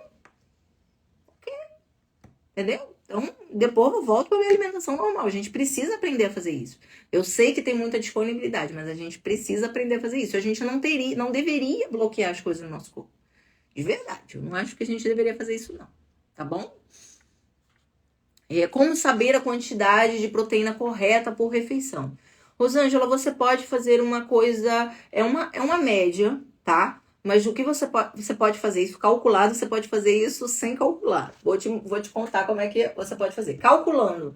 Bota um mínimo, você calcula o seu peso ideal, o peso que se acha que é o ideal pra você, tá? Então, geralmente eu falo o teu peso normal, não o peso que é, tipo assim, que nem eu. A última vez que eu tive 58 quilos foi quando eu tinha 20 anos. Aí, não, agora eu acho que eu tenho que ter 58 quilos. Não. Esse não é meu peso ideal. Meu peso usual sempre foi em torno de 65 quilos. Então, se eu for calcular meu peso ideal, eu tenho que calcular com esse peso. Tá certo? Não é com o peso que eu acho que, meu sonho é ter. Não, seu peso usual. Esse é o seu peso ideal, tá? O peso que você teve a maior parte da vida, o peso saudável, tá? Não o peso obeso. Você pega esse peso e calcula por 1,5, tá bom? Isso vai ser o mínimo de proteína pura que você tem que consumir, tá certo? E aí, vamos até fazer, eu sei o cálculo com 60, que vai dar 90 gramas de proteína, tá? Então, por exemplo, o que é 90 gramas de proteína? Cada 100 gramas de carne, arredondando, tem 25 gramas de proteína. Então, por exemplo, para eu chegar a 90, eu vou ter que consumir mais ou menos 400 gramas. Tá certo? É arredondado. Mais ou menos 400 gramas. O que você pode dividir por refeição? 200 gramas no almoço, 200 no jantar. Mas eu quero tomar café da manhã. Come os ovos e não conta, porque a mais é bom, o a menos é que é ruim. E você fez a conta. Ou você pode ir no intuitivo. Quem é bom no intuitivo pode fazer assim. Como é que é no intuitivo? Comi no almoço e tô com fome de tarde. Você comeu pouca proteína, você tem que aumentar. Tá certo? E aí você come um pouquinho a mais no jantar. No dia seguinte, o que você faz? Aumenta essa proteína durante o dia para você não ficar com fome no horário da tarde. Então, tem gente que faz assim, intuitivo, não gosta de pesar. Eu sou uma delas, eu detesto pesar, gente. É porque eu acho que eu tenho trauma com pesagem. Me lembra todos os anos que eu fiquei fazendo essas dietinhas de 3 em 3 horas e pesando comida e passando fome. Então, acho que por isso que eu sou tão tão avessa, né, a pesagem de comida. Quais as causas de T3 reverso aumentado? Então, assim, T3 reverso aumentado tem... Vamos colocar, assim, basicamente duas coisas que a gente deveria considerar. Primeiro, deficiências nutricionais, tá? Deficiências de micronutrientes. Tô falando de zinco, tô falando de selênio, tô falando de cobre, que vai, principalmente o selênio, tá? o selênio ele vai ser um cofator das enzimas que fazem a conversão, que são as desiodinases. Então pensa o seguinte, eu tenho pouca enzima para conversão, pouco cofator que vai fazer a minha enzima funcionar. Seria uma primeira causa. Uma segunda causa seria uma alteração genética. Então, tem pessoas que têm... Porque a gente tem dois tipos de desiodinase. Desiodinase tipo 1, desiodinase tipo 2. Nossa, o nome da enzima é difícil de falar, né? Ou deiodinase, também pode ser assim. E aí você, por exemplo, tem mais ação da desiodinase que faz a inativação do T3. Então, por isso que tem pessoas que, independente, até não tem hipotireoidismo, mas tem baixa conversão. Porque ela tem mais ação da desiodinase tipo 2 que faz a inativação. Entendeu? Então, pode ser uma questão genética. Por exemplo, essa pessoa se desenvolver hipotireoidismo, e às vezes ela já tem realmente um hipotireoidismo, porque ela converte pouco, essa pessoa obrigatoriamente terá que usar T3. Porque ela nunca vai ficar bem só com T4, porque ela não faz a conversão direito. E é isso que eu acho que hoje a endocrinologia peca. Ela não contempla esse grupo de pessoas que não consegue converter adequadamente, tá? Infelizmente. Tirei carbos há mais de um ano e não sinto nem falta. A carnívora é muito boa pra isso. Perfeito, Ana. Eu também sou assim, tá? Não fico sentindo... Eu não... Na verdade, na carnívora, eu olho pro carboidrato e eu passo direto. É bem interessante isso, né? Assim, é tranquilo, né? Mas, lembrando que nem todo mundo vai se sentir bem, ou o metabolismo vai estar bem adaptado a uma carnívora. E aí, às vezes, precisa de um pouco de carboidrato, sim, tá? Porque não metaboliza bem gordura. Os bloqueadores de carboidrato contêm substâncias que inibem algumas das enzimas que quebram esses carboidratos complexos. Como resultado, esses carboidratos passam pelo intestino grosso sem serem absorvidos. Então, eles não contribuem com calorias, nem aumentam o açúcar do sangue. A gente parou. Aí você deixa de olhar uma coisa, quando você olha só a sua absorção. A gente tem lá no nosso intestino grosso microbiotas que fermentam carboidratos. Vocês acham que vocês vão superalimentar quem tomando esse tipo de carboidrato? Sabe o que vai acontecer? Que é a mesma coisa do Orlistat, tá? Você vai gerar uma disbiose por baixa absorção, né? Por aumento da sobra alimentar.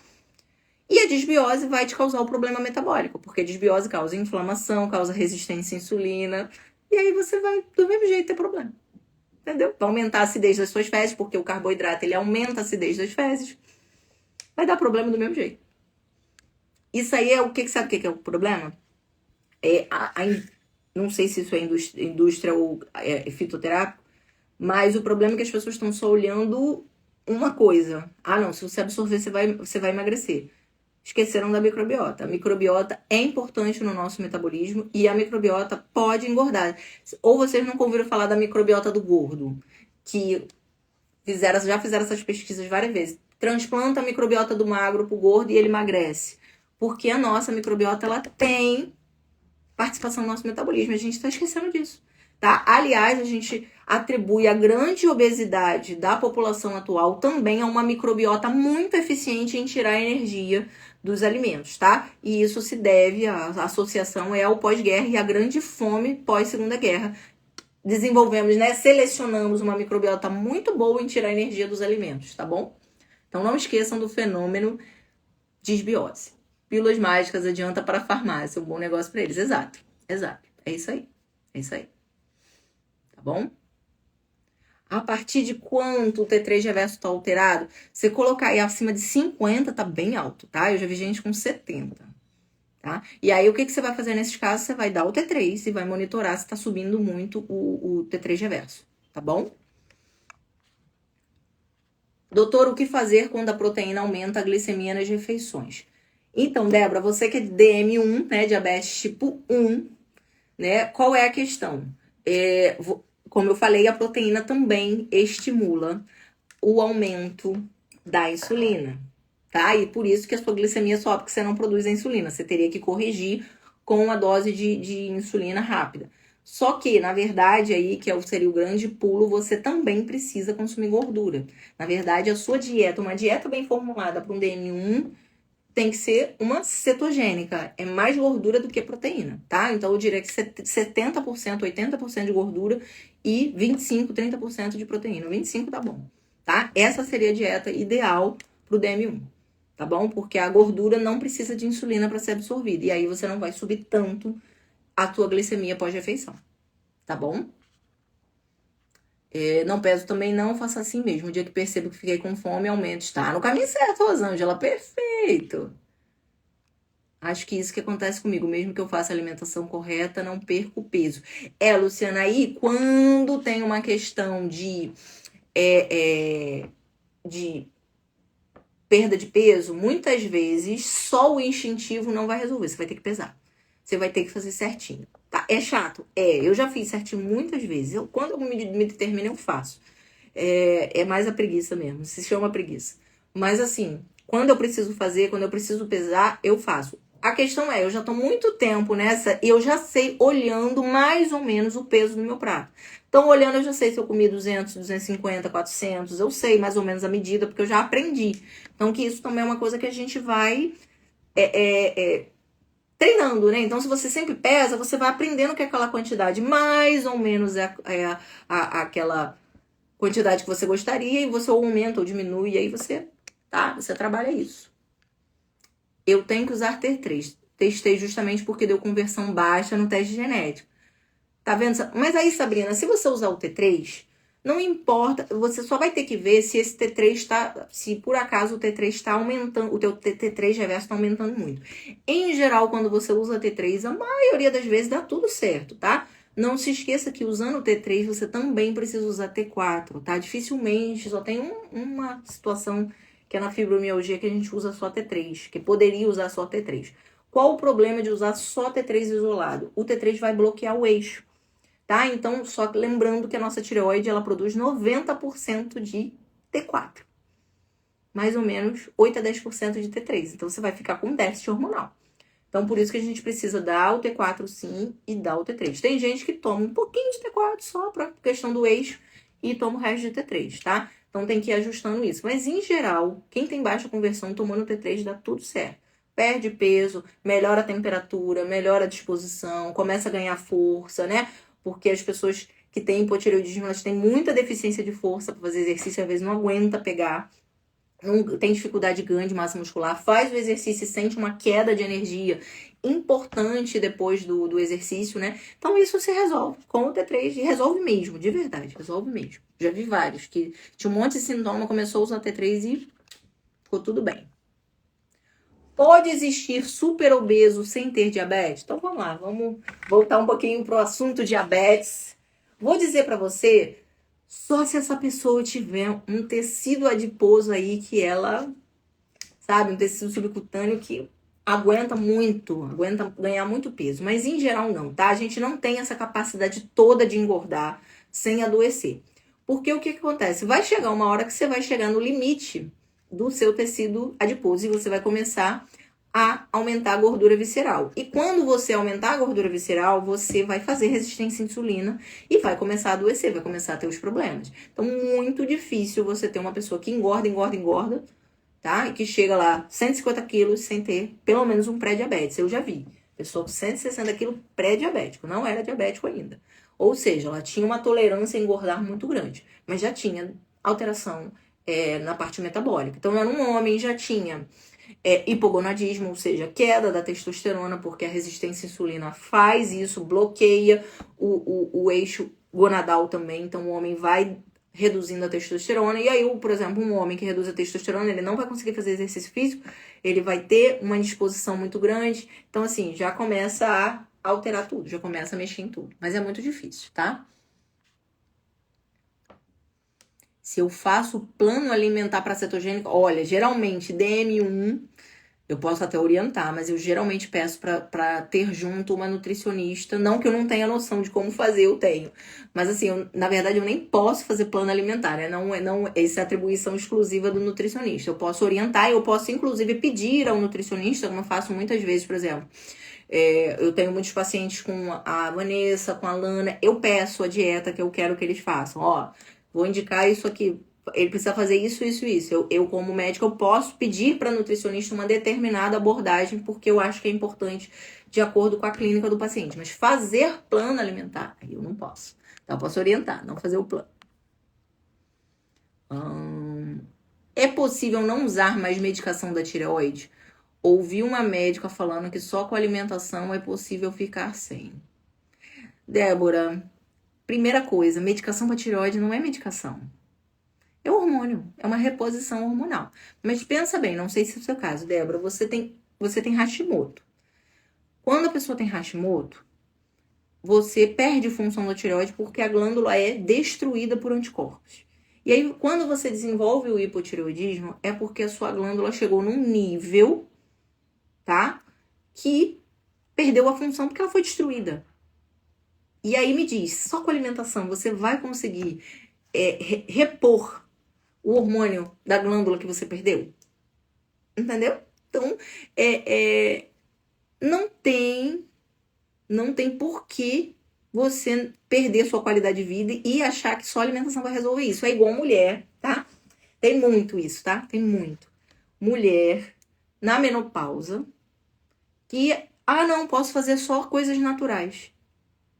A sua glândula entrou em falência. O ovário entrou em falência. Isso é um fenômeno fisiológico? É. Você vai ficar sem hormônio? Tem mulher que escolhe sim, mas tem uma vida péssima. Desenvolve problemas metabólicos. Por que hoje a gente acha ruim você ter a opção de fazer uma reposição hormonal? Se você pensar, antigamente não tinha essa opção. As pessoas tinham uma vida péssima.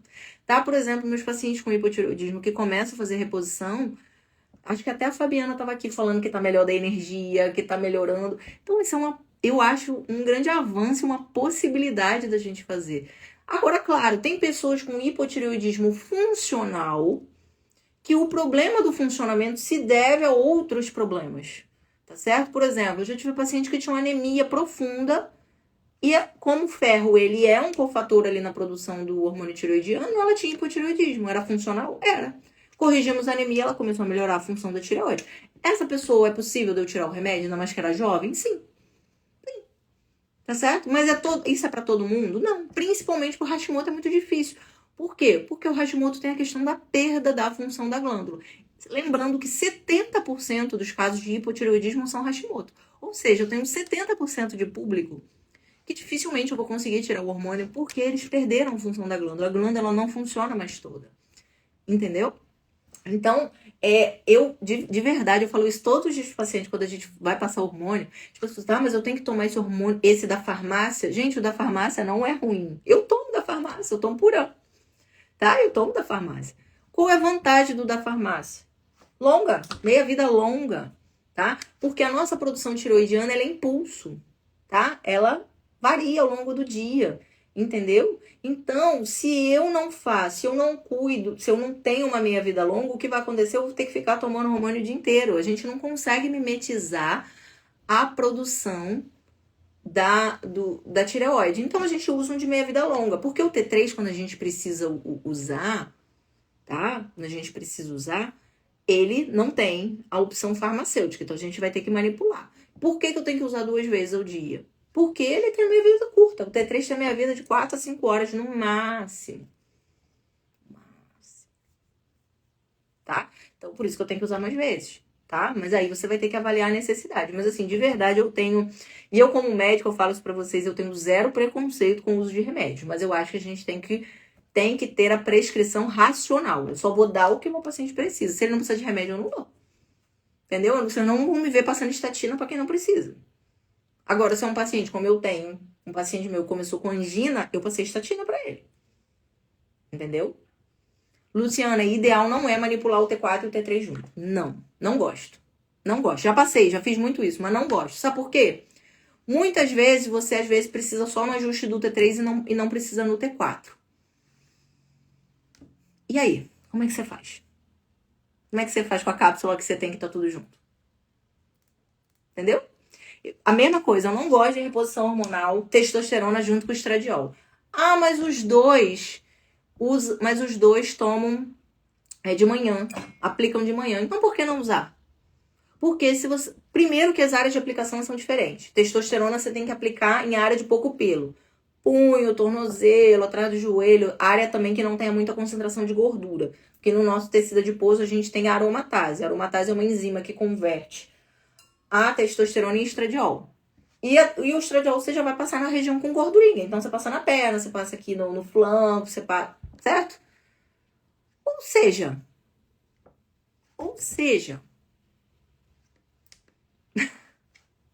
dá pra fazer junto? Não. Então não gosto de reposição hormonal junto por causa disso. Aí você pega e bota a testosterona e o estradiol na mesma fórmula e passa na perna. Vai crescer pelo na perna e você vai perder grande parte da sua testosterona convertendo em estradiol. Entendeu a história, meus amores? Tá? Então, por que usar junto? Tá? Realmente, o pessoal falou do extrato de tireoide de suíno, é boa? É muito bom.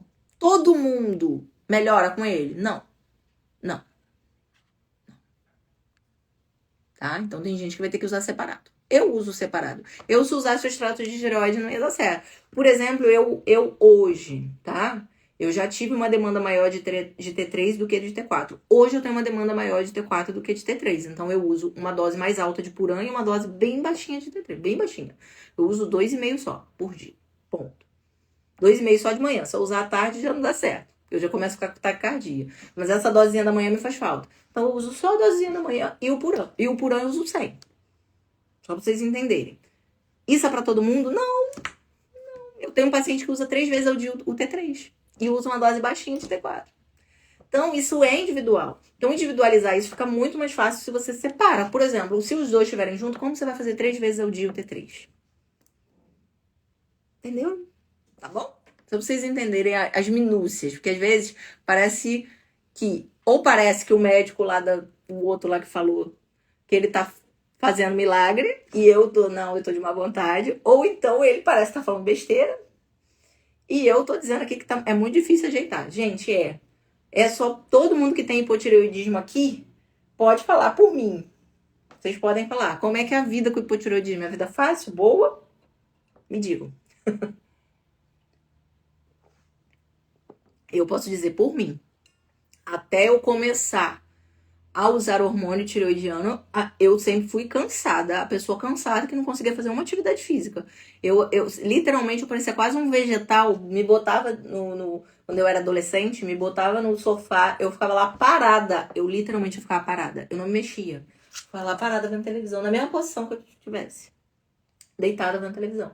Minha mãe achou que eu tava deprimida, tá? Só pra você ter uma noção. Minha mãe achava que eu tava deprimida. Não era deprimida, não. Era hipotireoidismo mesmo. Porque eu não queria me mexer. Mexer me causava cansaço. Porque ia gastar energia. Uma energia que meu corpo não tinha. Tá? Então, assim... pensem nisso. Tá? Pensem em qualidade de vida. Eu acho que hoje, mais do que nunca, a busca é qualidade de vida. Então, se a qualidade de vida envolve tomar um hormôniozinho da tireoide, você não quer? Ou se a qualidade de vida envolve tomar reposição hormonal, fazer um estradiol, uma testosterona, uma progesterona, você não faz? Eu faço.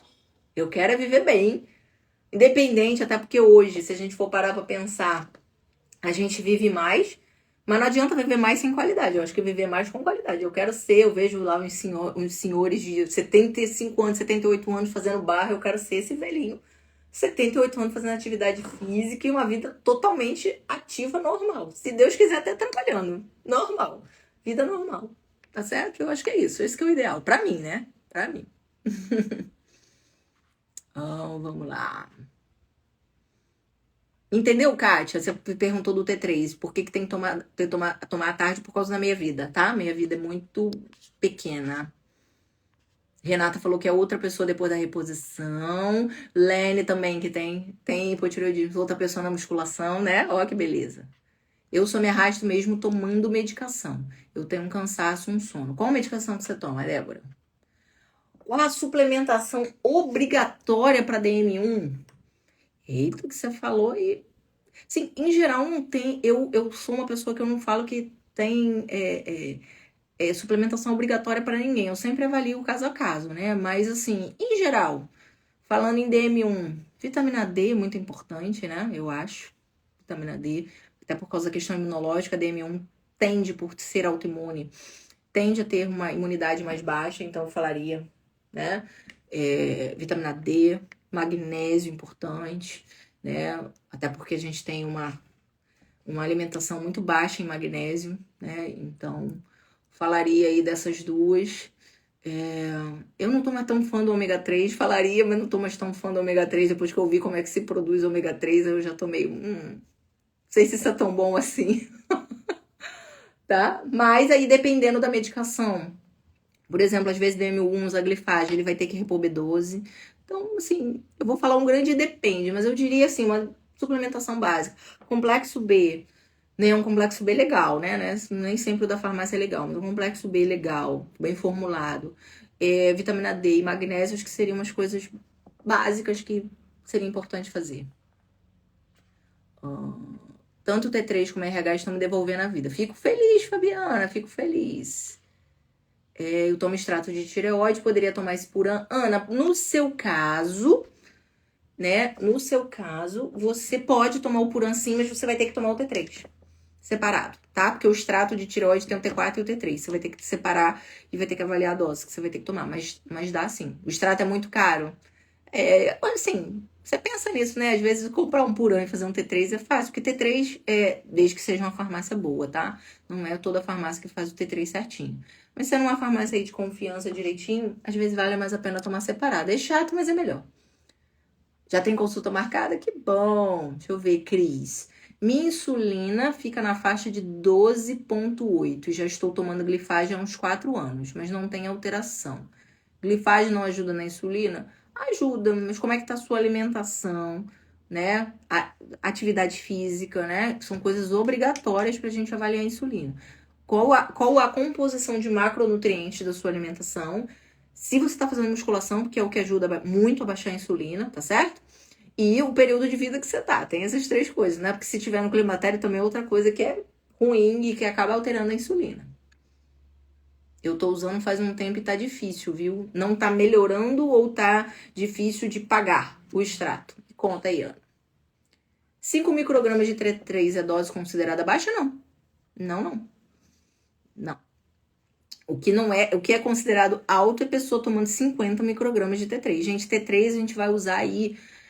Muito difícil você chegar numa dose de 20 microgramas, tá? A maioria vai ficar entre 5 e 10, 2 vezes ao dia, tá bom? Você usar, quando eu falei 20, é 22 vezes ao dia, tá? Muito difícil, tá? Mas a maioria das pessoas entre 5 a 15 microgramas, elas vão ficar bem, tá? A maioria. É uma dose baixinha mesmo, um pouquinho. A gente se arrasta, não tem qualidade de vida, tá vendo, Débora? Quem tem cortisol baixo também vive cansado? Sim. Sim. O cortisol é o hormônio que regula o nosso ciclo circadiano. Então, a gente desperta por causa de cortisol. Então, pensa, em vez de você fazer o pico de cortisol de manhã, você tá com o cortisol baixinho. Você vai ficar cansado. Lembrando que o cortisol também vai estimular o pico de tireoide, o pico do hormônio tireoidiano. Então, a gente acorda por causa do cortisol e aí o pico de cortisol puxa o pico de hormônio tireoidiano.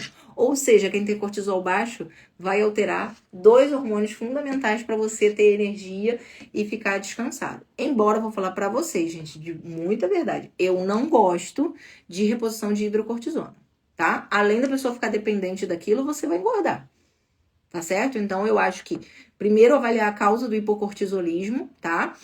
E avaliando a causa, você tentar reverter isso de outras formas, tá certo? Por exemplo, em último caso, eu tenho pacientes que realmente estão com o eixo inibido, o eixo de cortisol inibido a produção. Existe medicação para estimular o eixo, que é a fludrocortisona, ou Florinef, que tem na farmácia. Tá caro, mas eu acho mais vantagem geralmente manipular, que sai um pouquinho mais barato. Então, a fludrocortisona, você vai fazer o estímulo, você vai usar lá no máximo aí 3 meses, no máximo 3 meses, e geralmente a pessoa melhora, tá? Então, testosterona bioidêntico tem efeito colateral? Claro que sim, claro que sim. Use em excesso para mulher, você vai virilizar, tá bom? Mulher com doses altas de testosterona, ela pode sofrer o processo de virilização, que é o que acontece com os homens na adolescência. A gente não passa por isso na nossa adolescência, porque a nossa produção de testosterona é 0,8, 1 miligrama por dia, bem pequenininha. Então, se eu começar a tomar 50, 100 miligramas de testosterona por dia, eu posso sofrer virilização. Posso começar a engrossar, ficar com a voz rouca, né? Porque a laringe cresce. Posso começar a ficar com o queixo quadrado, criar barba, aumentar a clitóris. Tudo irreversível, tá? Tudo irreversível. Então, cuidado com as doses altas. Levotiroxina de 75. Você falou da conversão, né? Acho que você deve precisar de T3, né? Só levotiroxina, para quem converte pouco, não resolve. A pessoa vai continuar com o sintoma, tá? 40 anos, magra, hoje com 52 quilos. Já na menopausa? Você já tá na menopausa? Você tá bem suplementada, Débora? Eu sei, você tá bem suplementada. Não tá melhorando? Então trocar a reposição. Dividir, tá? Dividir. Puran ou Eutirox ou Synthroid, o que você quiser, não tem marca de escolha não, de verdade. Muitas vezes eu tenho, a marca de escolha é a paciente ter alguma intolerância aos componentes ali do comprimido e tomou T3 separado. Com certeza, se você não tá melhorando, tem que separar, tá bom? Contar sobre o ômega 3. Então, gente, o problema do ômega 3 seria o processo de produção. Você tem que extrair o óleo lá do peixe, né? O ômega 3.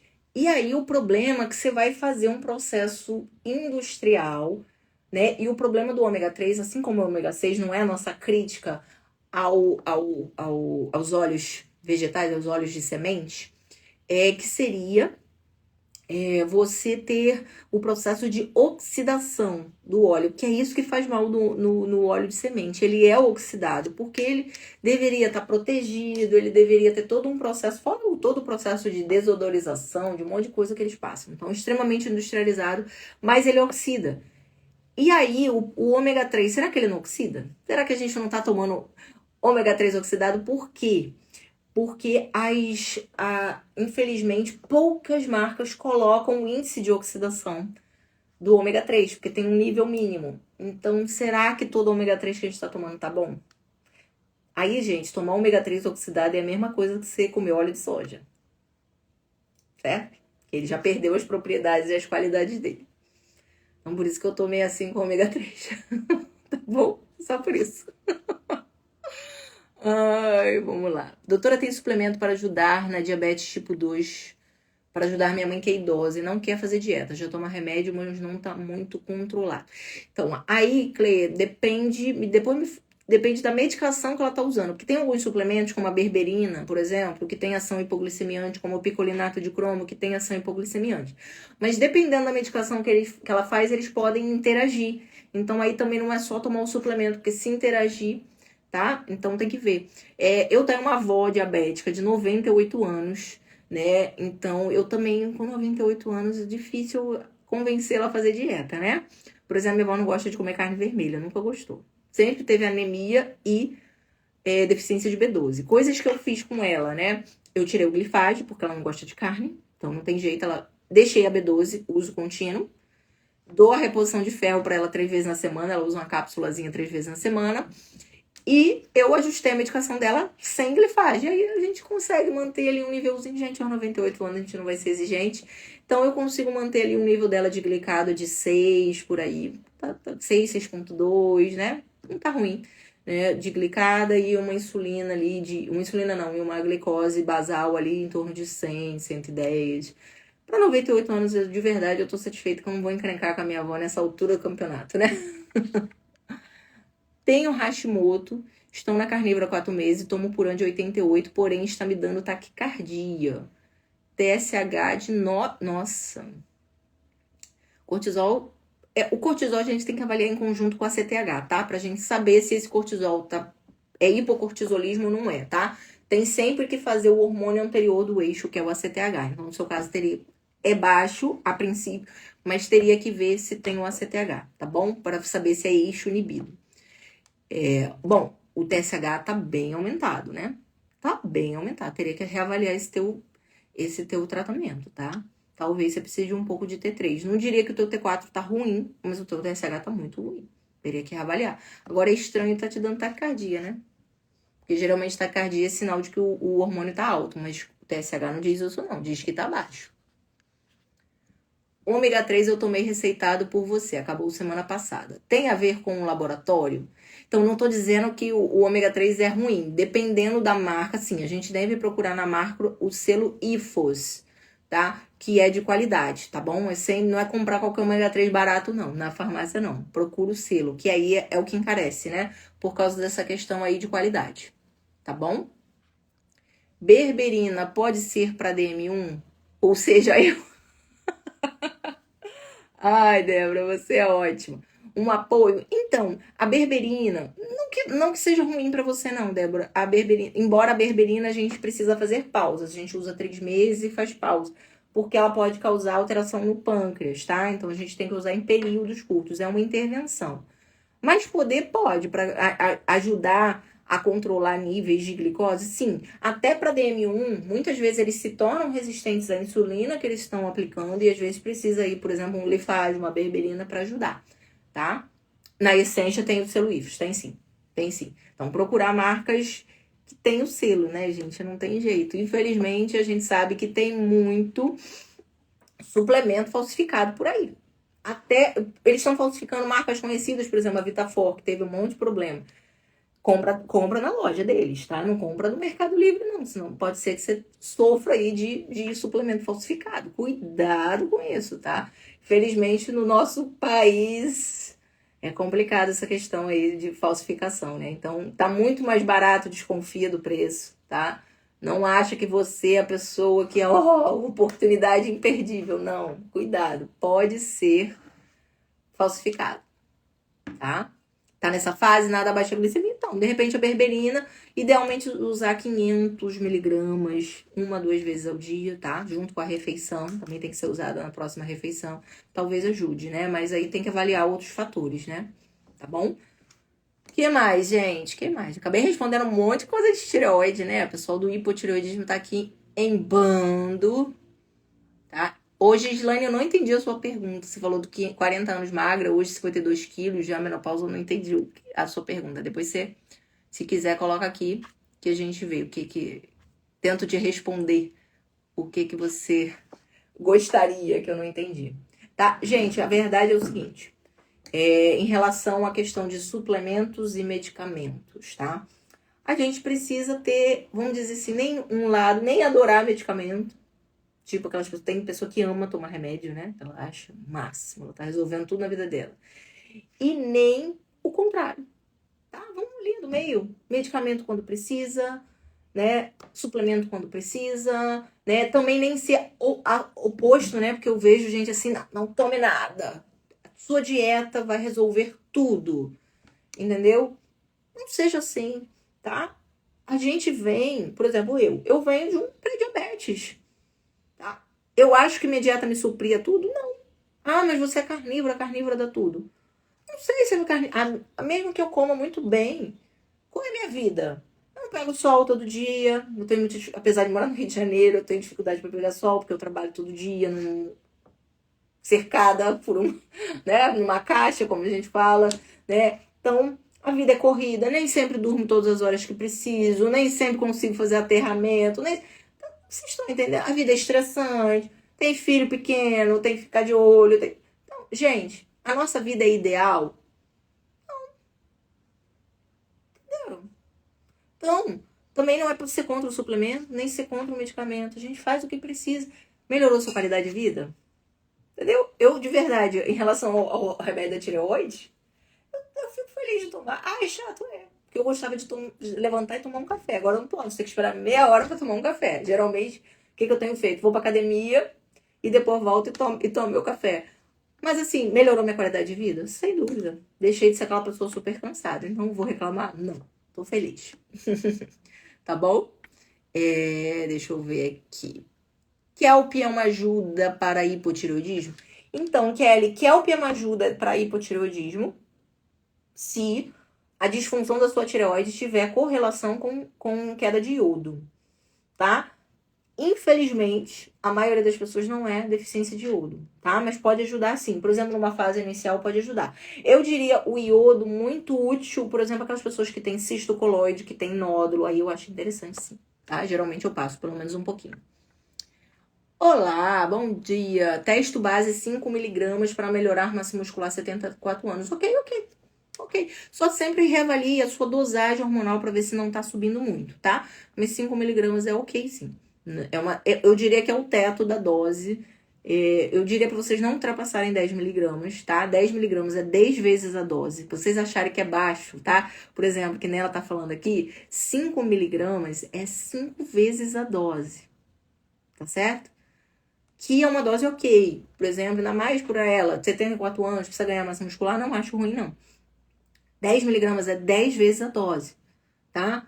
Vai virilizar com 10 miligramas? Não vai virilizar com 10 miligramas. Mas pensa bem, 10 miligramas já é alto, imagina 50, tá bom? Cuidado com 50 miligramas, cuidado, pelo amor de Deus, não use isso. Isso é dose masculina, ainda mais 50 miligramas todo dia, como eu vejo gente usando, tá bom?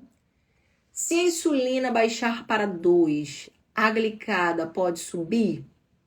Pode. Assim, tem pacientes com perfil magro, tá bom? Que eles podem subir a glicada sim, tá? Por causa dessa insulina mais baixa, sim. Tá? O que geralmente eu recomendo nesses casos, tá? Claro, primeiro eu sempre avalio outras coisas, tá? Avalio absorção intestinal, né? A questão de desbiose, eu avalio outras coisas que podem contribuir para a glicada subir. Em último caso, o que a gente pode fazer também é introduzir, por exemplo, uma pessoa que é carnívoro, né?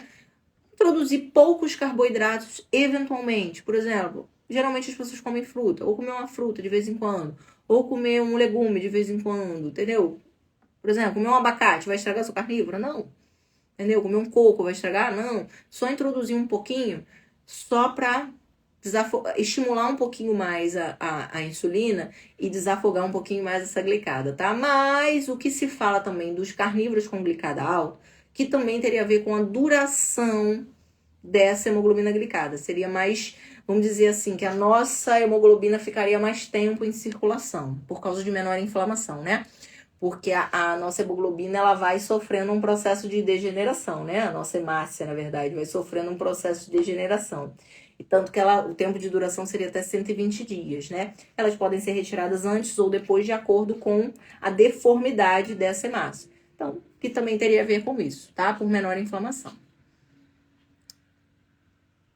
E no que pode ser pessoa que faz suplementação de iodo e os valores na urina não sobem. Sabrina, essa dose de iodo tá muito baixa, 10 microgramas ao dia é muito pouco. Quando a gente faz suplementação de iodo, o mínimo, a dose de manutenção seria entre 100 e 200 microgramas ao dia, tá certo? Então, provavelmente o problema é a dose baixa, tá? E a gente pode chegar até a doses mais altas, tá? Se necessário, a gente pode fazer 1 miligrama, até 3 miligramas seria uma dose segura aí de iodo, mas sob demanda, tá? 1 a 3 miligramas é dose alta, tá? Mas em geral a dose é entre 100 a 200 microgramas na manutenção. Se você precisa fazer reposição, você vai botar mais alto, tá? Doutor, estou com 42 anos, glicemia 100. Será que tenho resistência à insulina? Então, dosa sua insulina de jejum, né, Gilane? Tem que dosar, eu não sei, tá? Glicemia de 100 não quer dizer resistência à insulina, tá? Tem muita gente que tem essa glicemia um pouquinho, acorda com essa glicemia um pouquinho mais alta, por quê? De manhã, por exemplo, a pessoa que tá jejuando, tá? O que vai acontecer de manhã? Ela vai produzir cortisol. Cortisol é um hormônio hiperglicemiante. Ele vai fazer com que a gente faça pico de glicose. Então, às vezes, é só isso, não é nada demais. Dosa sua insulina, tá bom? Dosa sua insulina. Acho interessante, tá? E a hemoglobina glicada também nem sempre fala sobre resistência à insulina, tá? Então, muitas vezes, a gente vai ter que dosar a insulina mesmo, tá? Dosar o Romy-R, tá? Fazer o cálculo do Romy-R. Linda, obrigada. De nada, querida. Minha reposição de teste, 3 miligramas. Acho excelente. Aliás, é o que eu mais gosto aí. Em torno de 3 miligramas é o que eu gosto mais, tá? É uma dose super segura, tá? 13 dias na Lion Diet. Adorando. Abdômen baixou muito. A Lion Diet é muito boa. O desafio é fazer pra sempre, né? Eu acho interessante a Lion pra gente ciclar, né? Fazer uns períodos. A pessoa que não necessita muito, né? Ela vai fazer por períodos para ela sentir uma melhora. Mas quem precisa mesmo, portador de doença autoimune, ele vai fazer uma Lion Diet e vai dar um resultado assim maravilhoso, maravilhoso. Renata tá já na menopausa, mas eu não entendi a pergunta. Não era uma pergunta, né? Mas eu não entendi o que você queria saber Teve alguém que perguntou sobre ter tirado o útero. Eu pulei essa pergunta, desculpa. Perguntou sobre ter te retirado o útero e não ter passado hormônio. Se foi só o útero, isso não quer dizer que você precisa tomar hormônio, tá? Se foi esterectomia total, tirou os ovários, aí tem que começar a usar hormônio para ontem. Já era para ter começado. Agora, se tirou só o útero, não. Se você preservou os ovários, você só vai começar a usar o hormônio quando você chegar na perimenopausa. E aí você precisa acompanhar os níveis laboratorialmente, tá? Você vai ter que acompanhar a dosagem hormonal, tá? Você vai ter que fazer de vez em quando. Home ideal abaixo de 2,4, tá? É o home ideal. Não tem um home ideal, tem uma taxa que, assim, é abaixo de 2,4. Se tá acima de 2,4, tá com resistência à insulina, tá bom? Às vezes a gente vê pessoas com 8 de insulina, que seria normal, mas tá com home 2,6, por exemplo. Isso é resistência, tá? Então tem que avaliar isso direitinho, tá bom? Avalie, tá? Que mais? Vocês têm mais alguma pergunta? Entenderam direitinho sobre diabetes? Explique lá, Ildade. Eu sabia que ia aparecer essa pergunta. Ah, eu sabia. Então, a Lion Diet a gente tem na carnívora, a gente tem os espectros de carnívora, tá? A carnívora restrita ou estrita seria uma carnívora que você só come só animais. Mas você come tudo que é derivado também. Então, por exemplo, uma carnívora estrita pode entrar, além das carnes, todas as carnes, qualquer carne, os ossos, né, os caldos de ossos, a manteiga, poderia entrar queijo, poderia, tá? Porque são derivados, entraria. O leite cru entraria, tá? Ou você pode, por exemplo, fazer uma carnívora, geralmente é o que eu faço, uma carnívora estrita sem os lácteos, porque eu tenho intolerância. Na Lion Diet, você só vai comer carne de ruminantes. Então, a Lion Diet, quer dizer, é uma carnívora, carne de ruminantes, água e sal. Ponto. É a modalidade mais restrita. Então, carne de ruminantes aí seria cordeiro, seria bovino, tá? Só essas carnes. Não tem carne branca, por exemplo, porco, não tem torresmo. Não dá pra fazer live com torresmo, gente. Eu gosto muito de torresmo. Ontem mesmo comi. Então, mas, claro, se for uma questão médica, tá? Vale muito a pena, porque melhora muita coisa, tá bom? Deixa eu ver aqui o que vocês estão perguntando. Estou na dieta carnívora, mas ando com disposição e cansaço. Então, primeira coisa, começou há pouco tempo, pode ser adaptação, aumenta o sal e aumenta a gordura. Se já tá há mais tempo, avaliar. Avaliar a parte hormonal, avaliar nutrientes, avaliar se tá faltando alguma coisa pra você, tá bom? Eu tenho 47 anos e ainda menstruo, mas preciso confessar que tenho medo de fazer reposição. Bom, se você ainda menstrua, se ainda não tá, possivelmente, porque às vezes o sintoma geralmente começa antes da gente parar de menstruar.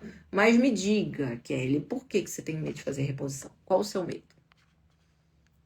Era um complemento da reposição de testo 3mg já na menopausa. Você tá usando os outros hormônios, Renata? Precisa dos outros também, não é só a testo, tá? Reposição de DEA pode mexer com a menstruação? Não. Eu tomo DEA. Eu não uso testosterona, não. Tomo DEA. Não. Mexe não. Tá? De verdade. Quando faço cetogênica, meu LDL sobe muito. Como posso fazer sem alterar? Então, Débora, você precisa avaliar algumas coisas. Se você é uma pessoa hiperrespondedora, pode ser. Ou se você, por acaso, não tem uma deficiência de conversão de T4 em T3. É muito comum pessoas com deficiência de conversão, quando fazem uma dieta com aumento de gorduras, elas sobem demais, tá? E às vezes, que a deficiência do T3 altera a produção ali do fígado de colesterol, principalmente o LDL. Por quê? O que é que acontece? O fígado faz a conversão. O principal órgão que faz a conversão do T4 em T3 é o fígado. Então, se você converte pouco, significa que seu fígado também vai alterar esse metabolismo de colesterol. Aliás, pessoas com hipercolesterolemia têm que avaliar a tireoide, tá? Avaliem sempre. Não engole a estatina, não. Vai ver sua tireoide. Pode ser alteração. Prefiro a outra.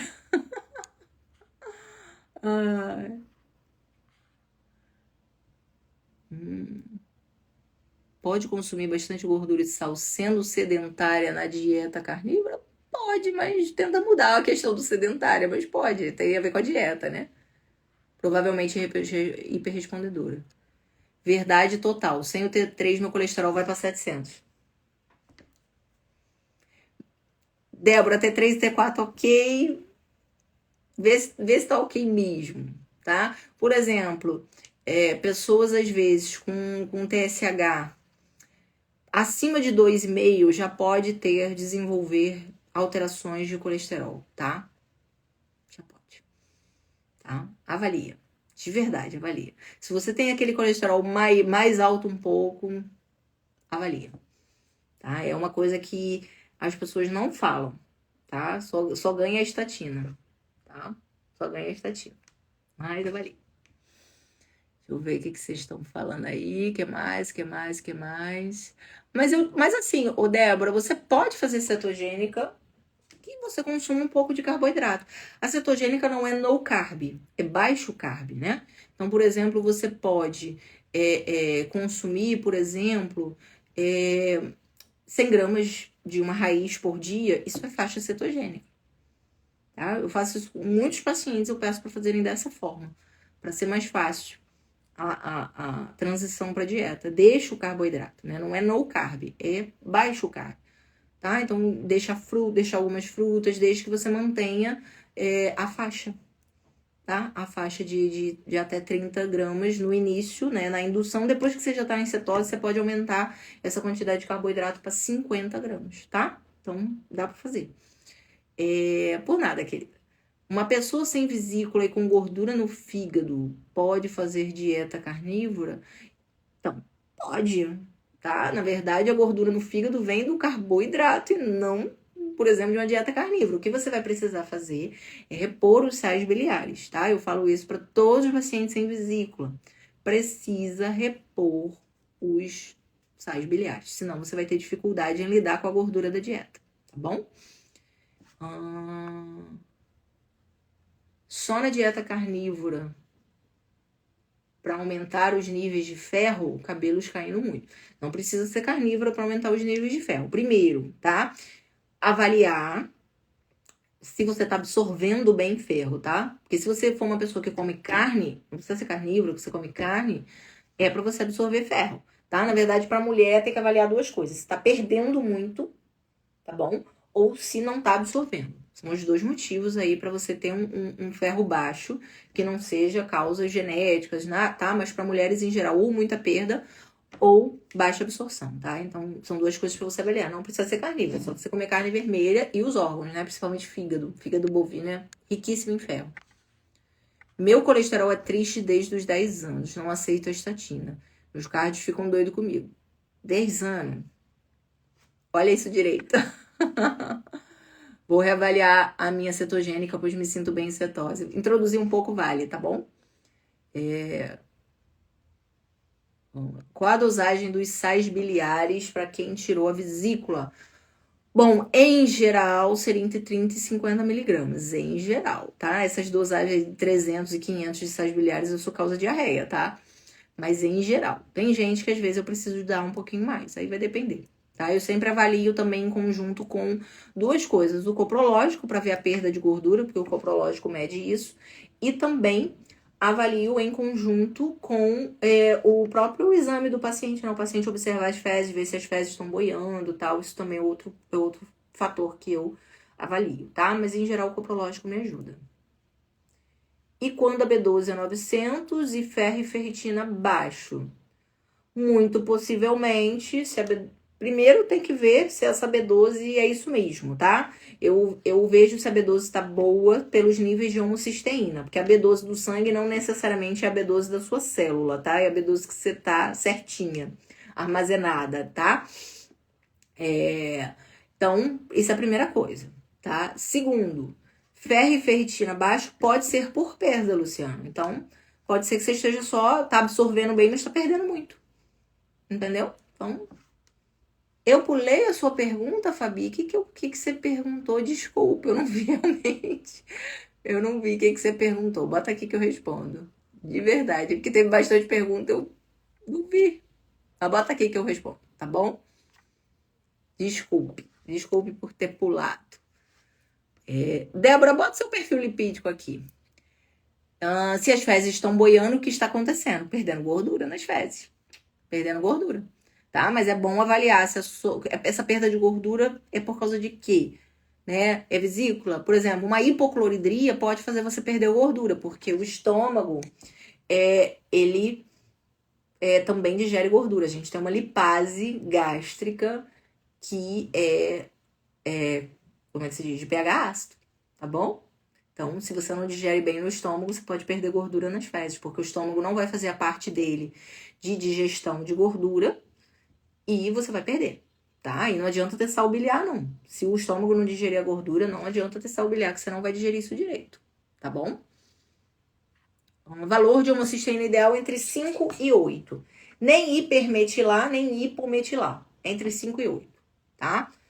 E aí tem que avaliar. Eu gosto de ver uma cisteína para eu saber se aqueles níveis que o sangue tá me dando de B12 e de ácido fólico estão certos, tá? Muitas vezes o paciente tá com um nível bom de B12 no exame, mas a homocisteína tá alta, muito possivelmente aquilo ali não tá correspondendo à realidade, tá bom? Então por isso que às vezes não bate os valores. Mas a homocisteína é um valor melhor pra gente avaliar B12, claro, em conjunto ali com o valor sérico, mas é um valor melhor para você, é um parâmetro melhor, quer dizer, para você avaliar se há deficiência ou não. O que pode ser fluxo menstrual alto, cisto no pescoço e tireoide? Nossa, tem bastante coisa para ver. Fluxo menstrual alto eu sempre acho que é deficiência de progesterona, tá? Sempre acho que tem uma alteração na progesterona, ok? Cisto na tireoide pode ser deficiência de iodo, tá? Às vezes pode ser coisas diferentes.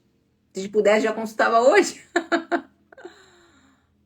Mas não é sempre. Tá, então se não é sempre, pode ser só que você consumiu gordura além da sua capacidade de digestão, tá bom? Então, se você consumiu gordura demais, você pode ter as fezes boiando porque você não conseguiu digerir aquela gordura toda, tá certo? Se nos outros dias afunda. Então, observa o que você comeu. Tá bom? Então, se você abusar muito e exceder, tá? Todos nós temos uma capacidade de digestão, tá bom? Então, se excede a nossa capacidade de digestão, pode acontecer isso, ok? A gente pode não conseguir digerir e perder, tá bom? Fabi, qual foi a sua pergunta? Eu perdi. Fala pra mim, bota aqui pra mim. Fabi Bonin, bota aqui que eu vou responder. Esperando sua pergunta. Botem para mim. Entendeu essa questão da capacidade absortiva? Por isso que muitas vezes eu falo da questão de não ficar fazendo OMAD, tá bom? O que é o OMAD? É a sigla de One Meal a Day, tá? O problema de você fazer apenas uma refeição ao dia é você exceder a sua capacidade digestiva. Você não ter enzimas suficientes, mesmo você tendo tudo normal, acidez normal, mas todos nós temos uma produção de enzimas. Se você exceder a sua capacidade de produzir, não consegue produzir mais enzima que aquilo, você vai perder. Então, você pode, inclusive, desenvolver uma disbiose derivada de você comer demais em uma refeição só, porque vai sobrar alimento, né? Vai sobrar comida para a sua microbiota, tá? Tomar SAMi ajuda se você tiver níveis bons de B12 e de B9, tá? Mas ajuda sim. Mas não é só o SAMi. Colina também ajuda, né? A metionina também ajuda. Todo mundo pode fazer essa reposição, não. Às vezes o paciente que tá desbiótico, se você dá, por exemplo, metionina e o SAMi, que é derivado da metionina, que são aminoácidos sulfurados, e você, por exemplo, tiver uma disbiose por bactérias que gostam do enxofre, o que vai acontecer? Vai dar bom, não. Vai te dar gases, distensão, então tem que avaliar. Mas o SAMi ajuda, mas eu sempre olho que talvez, tá? Não haja níveis adequados teciduais de B12 e B9, tá? É uma coisa que é muito frequente, tá? Adorou? Me adorou, que bom, obrigada. Começou a me seguir ontem? Seja bem-vinda, que bom que você tá aqui na live. Geralmente minha live é às sextas, né? Como eu ontem tive o aniversário de Luísa, minha dupla, né? Minha duplinha de 2 anos, que canta comigo lá na igreja, que ela é muito fofa, aí eu fui pro aniversário, então é marcando. Se vocês quiserem, eu sei que tem um pessoal que tá aqui que não consegue na live de sexta. A gente pode combinar, de repente, uma vez por mês a gente faz esse esquema. Faz uma live sábado, os outros dias a gente mantém sexta. Preferem assim? Se preferirem assim, a gente pode fazer. Uma vez por mês o marido não reclama, não. Se eu fizer todo sábado, e ele vai reclamar. Vamos lá, deixa eu ver. Perdi alguma pergunta? Me digam. Me digam se perdi alguma pergunta. Vou ver. Tô olhando aqui. Ver se eu perdi. Ah, tá. Bom, da Fabi eu acho que eu respondi. Do TSH, do T3, do T4. Acho que eu respondi tudo, né? Respondemos tudo. Momentos finais, me digam, quase 2 horas de live. Alguém ainda tem alguma pergunta? Gostaram do sábado mensal? Então a gente pode fazer. Ah, tá gostando da reposição, Paty? Que bom, fico feliz. Você tava precisando, né? Muitos dos seus problemas era falta da reposição hormonal. Como nós mulheres não, às vezes não entendemos essa parte, né? Ai, que bom. Zero dor da Chica, tá bom, que bom. Que bom, querida. É isso que eu queria pra você. Você melhorar a sua saúde, tá bom? Melhorar suas articulações. Ótima ideia de live no sábado. Heloísa, você chegou quase no final, mas eu vou deixar gravada, depois você assiste, tá? A gente falou sobre diabetes. Aqui no final tá perguntas e respostas. Eu tô respondendo pergunta livre, falei que faria isso, tá bom? Que bom, gente. Tô pensando em semana que vem, porque aí eu acho que vai ficar fácil, tá bom? Luciana, daqui a pouco eu te respondo, que eu vou terminar aqui, eu vou ver tudo aqui que tem, quem me mandou exames e essas coisas, tá bom? Tô pensando, eu vou testar aqui, que eu já baixei o aplicativo aqui que eu preciso para fazer pela plataforma vizinha, que eu não posso falar o nome, porque senão cai. Então, e aí eu quero fazer para vocês a aula que eu dei lá na Jornada da Rebelião pra gente falar sobre fibras, quebrar o mito das fibras. Vocês sabem que eu gosto de vir aqui quebrar mitos, né? Então a gente vai quebrar o mito das fibras, de que fibra é maravilhoso, tá bom? E eu vou fazer o teste, se eu conseguir fazer direitinho, semana que vem a gente faz lá e, claro, vai ficar gravada, tá bom? Obrigada pela disponibilidade. Estou muito magra e fazendo a dieta carnívora. Como aumentar o peso na dieta carnívora? Aumentando a gordura. Gordura é calórica, aumentando a gordura. Tá bom? Queridos, isso aí, essa aí, não posso falar. Senão cai, tá? Cai mesmo, de verdade, cai mesmo. Então, queridos, muito obrigada pela presença de todos. Eu vi que vocês gostaram sábado. Vou tentar estar mais por aqui, a gente dividir um pouquinho, tá bom? De qualquer forma, semana que vem eu faço sexta. Peraí, tô pensando que dia da semana é. Não, semana que vem é sexta mesmo. Sábado eu não posso.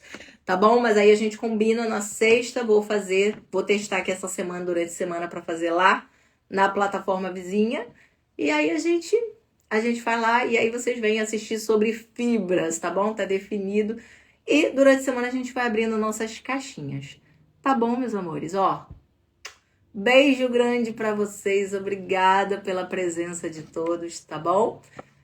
E até a próxima. Tchau, tchau.